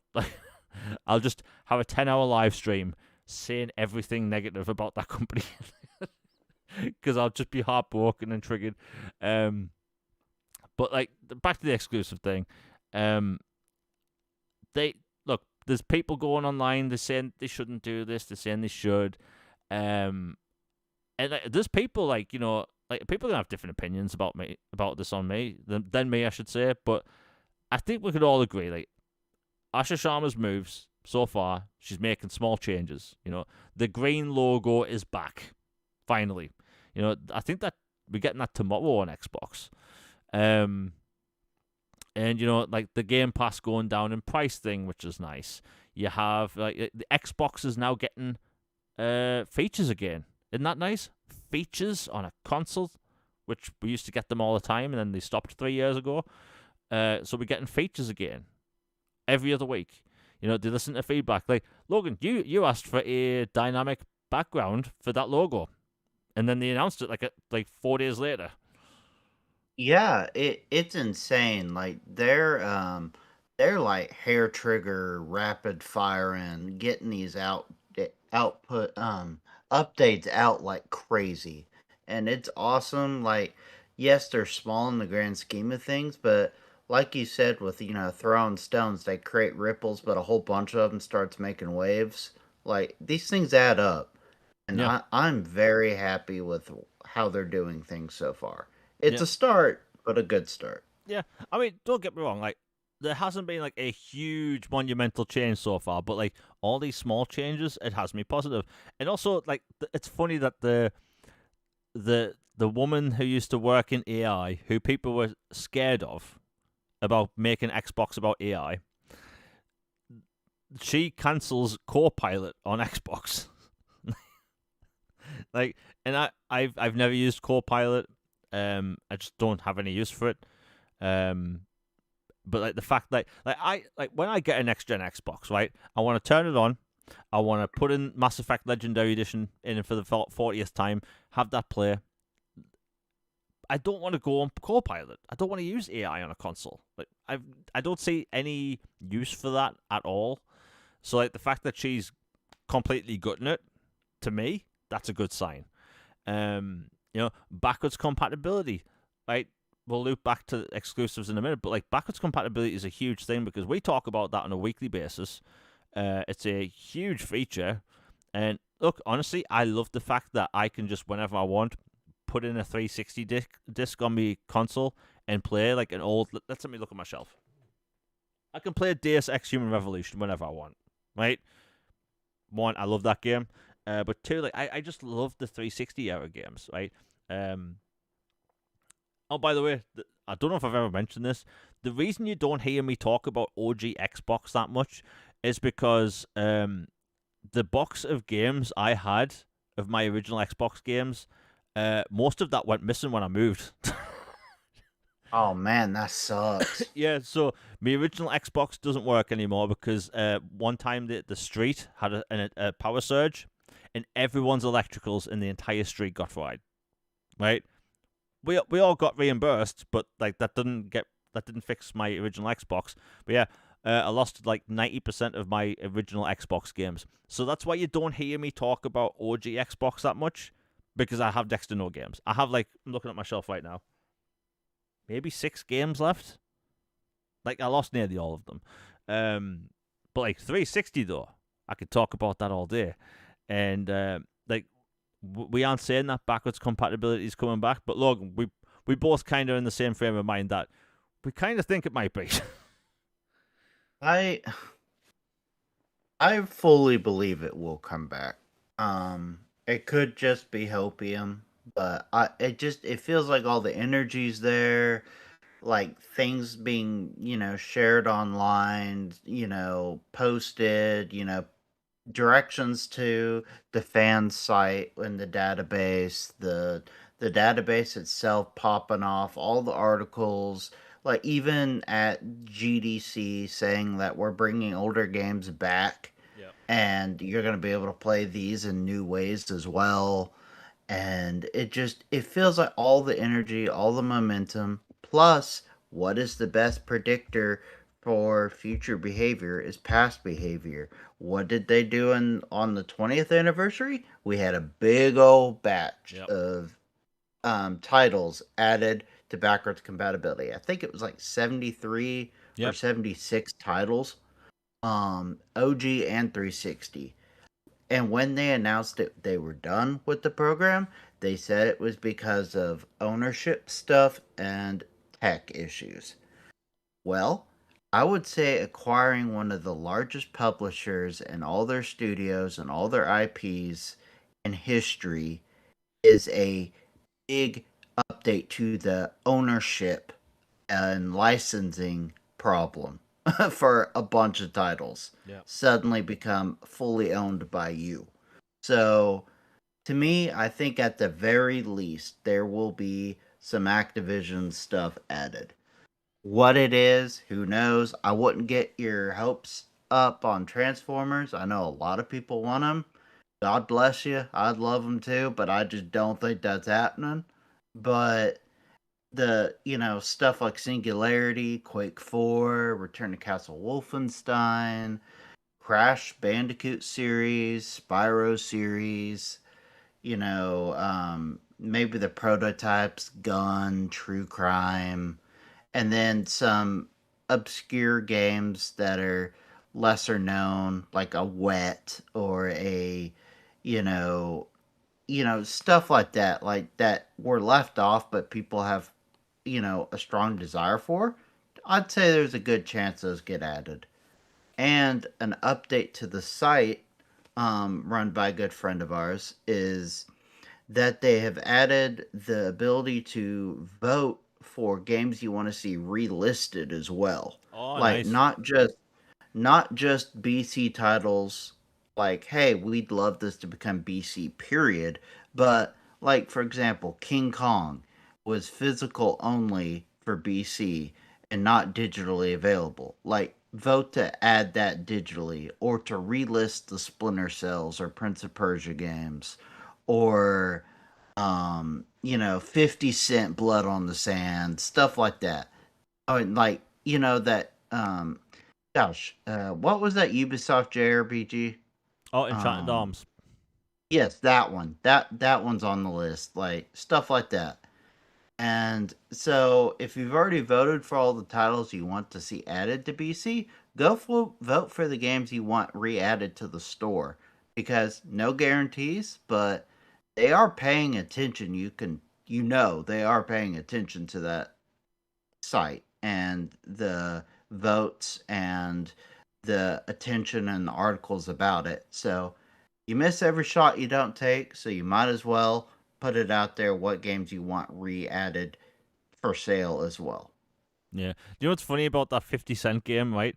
Like Yeah. that's got this like huge fandom behind it. Like we'll call it a cult classic, right? 'Cause, this. Oh, it's like Coltrane, but U.S. military. Yeah. It's great. Yeah, and like that has like a huge fan following now. But when that was made backwards compatible, I'm not even kidding. Copies of that on Amazon in the UK, they were going for about 50p, right? So I think the equivalent would be like 90 cents, right? Hmm. When it was announced to be backwards compatible, people were selling that game for £300, Hmm. right? One, how dare they? And yes, I would know because I went to buy it that night. And yeah, not buying that for 300, but like that would be a good, f you to those people, or screw you to those people that like to overprice these games, because my God, like help, like, but yeah, backwards Yeah, compat. like I saw it. Oh, sorry. Go ahead. No, continue. I was like, I remember seeing it on eBay like the day before the BC announcement. Like, I remember seeing it listed generally around 12 to $20, somewhere in there. Yeah, And then after the BC announcement, like, I can't find it for less than, 75, and that's a low price. Most of them are 100 plus for that game in particular. And that's one of the few I don't have that are BC. That is, disc only. yeah. Um, another game. This hasn't really got anything to do with the BC stuff, but it's something I'd like to I'm hopeful for. So that Wolverine game that came out, X-Men Origins Wolverine. That's better than the movie. Oh yeah, really fun. When the Wolverine and Deadpool movie came out in the UK, that game shot up in price. right? People were trying to Mm-hmm. buy any Wolverine or X-Men game they could. I got a copy off eBay, and it's the only thing I've ever bought off eBay. I think I paid £32 for it, and it arrived. And I'm not even kidding. It was a copy from a journalist. It was a That's review copy. hilarious. Yeah, and the funny thing is, it looks like the disc was never used. It's like, Oh, that's so on brand. It's not even funny. yeah, like absolutely spotless disc. And that game is incredible, by the way. That game still has technology in it that most games don't do. You know, the fact that Wolverine's flesh can like degrade over time when you get damaged, like that's so cool, and you can actually see him regenerate in real time. My God, like that game was so ahead of its time, and yeah, it was better than the movie. And you know, you mentioned the Transformers games, and the reason why I think those games could be made backwards compatible is like Hasbro has licensed out the Transformers IP to indie games. So I'm like, Mm-hmm. I don't think they would be that expensive to sort out. Hasbro I has hope mentioned. so. So I say that again. I couldn't hear you. I was saying, I hope so, man. I would love to play them. And don't get me wrong, this could be copium. It might be, but like the fact that they've mentioned they want these in Game Pass, even Hasbro, they did have a lot of big games planned, but they don't anymore. Like they had a big AAA Transformers game coming out. It was in development for like 4 years. They cancelled it.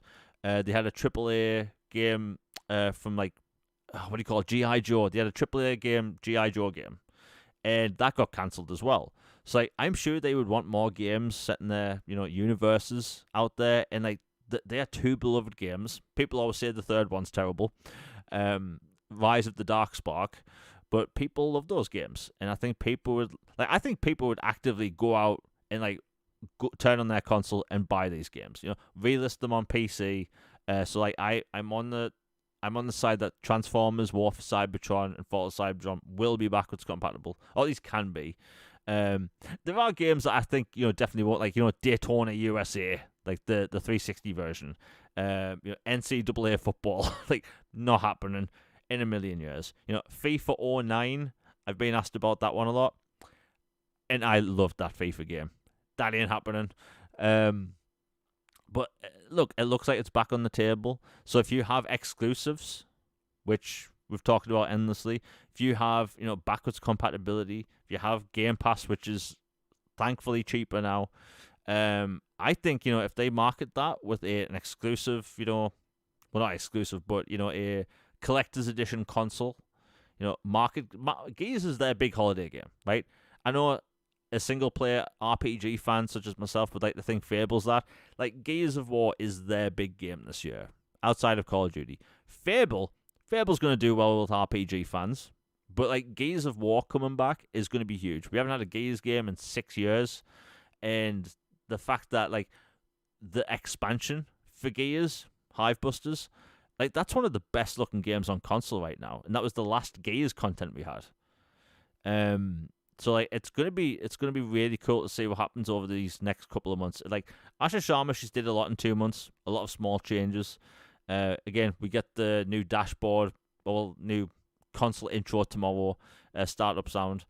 And by the way, look, I think we may have mentioned this before, but like them going back to the green branding might seem like a small thing, but like it just sees me them trying more again, because I feel like when they moved to the black and white logo, they went really corporate, super minimalist. Like, have you seen how logos have changed over the past 10 years? Gap, Pizza Hut, Warner Brothers is the big offender, and now it just looks like Xbox. They want to get back to the roots, and the logo is a small thing, but to me it's a good thing that they actually changing. Like, what's your thought on that anyway?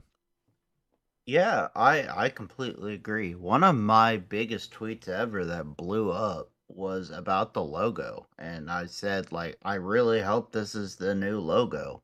When Stein just tweeted a picture of this decal on an elevator, and I was like, man, if that, I really hope this is the new logo. It's awesome. It's that old school OG vibe, and it's powerful, and embodies strength and energy. It's not this soulless husk of a logo for a dying brand that was basically like it is what it is, vibe of the last few years. Like, Yeah.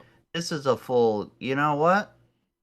We're on our renegade energy. Bleep this. We're going out there swinging, and I love it, and I can't wait to see what else they do. Bring back exclusives in some capacity. Doesn't have to be full. Doesn't it?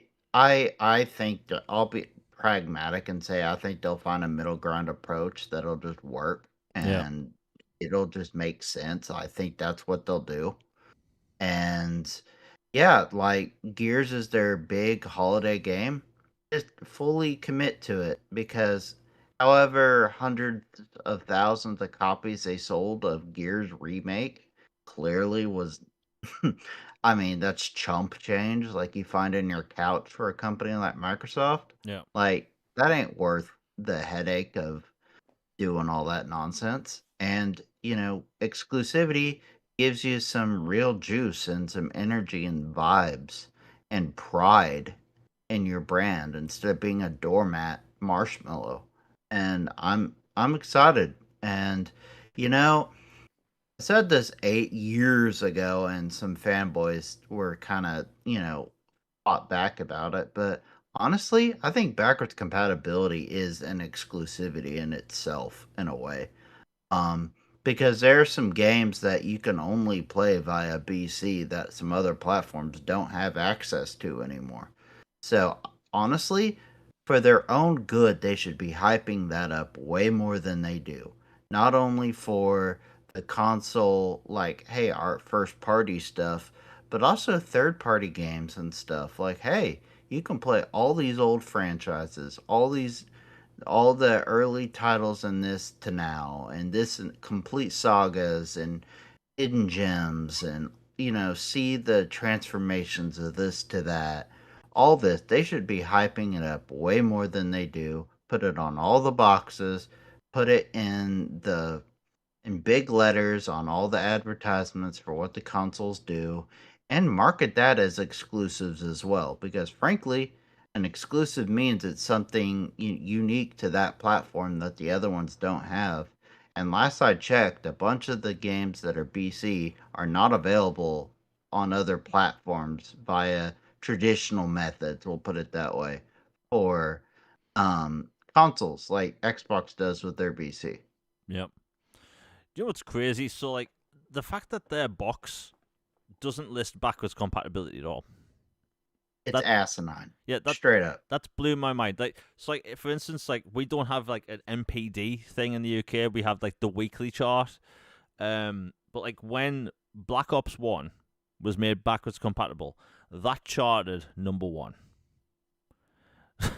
And then I think that game was 8 years old when Black Ops got backwards compatibility, and it charted number 1, right? Red Dead Redemption, when that was made backwards compatible, that charted number 1 as well. So like people don't care about buying old games. Like people want good games, and a lot of old games. Free in Vegas Yeah, charted during the Fallout show. yeah, and like people don't care if a game's old or not. If it's good, it's good. Like put it on the box. Like we get it, right? If you pick up an Xbox, a PlayStation, I assume the Switch 2 has a similar thing where it says on the box, 4K, 120 frames per second, HDR, right? I honestly think it's more interesting because we all know we all have 4K TVs now, right? I think it'd be more interesting to list, hey, you can play Xbox One 360 OG games on this, right? Like literally list the number of games, like over 600 360 games, right? Why not list that on the box? That just blows my mind. We all get it does 4K, we all get it does HDR. List to me, backwards compatibility is a more important thing to mention on your box than some 4K stuff. Every device does Remember 4K ray now. tracing fad? Yeah. Oh, by the way, ray tracing became such a useless thing. like it. The light is lighter. Yeah. Oh god. Like we've had real time global illumination on a lot of games for a long time, but like ray traced reflections now. It's like, okay, cool. Like, is it worth the performance hit? No. Stop talking about it then. Like can you remember before this generation started how everyone was talking about ray tracing? And Oh yes, and Dolby Atmos yeah, sound, and yeah. and like those were big features. Like, when you already have your boxes out and you want to like tell your consumers that, hey, your console is getting a Dolby Vision update. Cool. That's genuinely cool. Hey, this game can do ray tracing, but like the fact that your box is advertised with stuff like this, like I don't see, like, I think path tracing has some excitement around it because that genuinely looks different, but you're gonna take even more of a performance hit. You know, um, and that's when we're going to go back to having 30 frames per second games. um, but like I think backwards compatibility and stuff like that is just a way bigger thing you should mention on your box.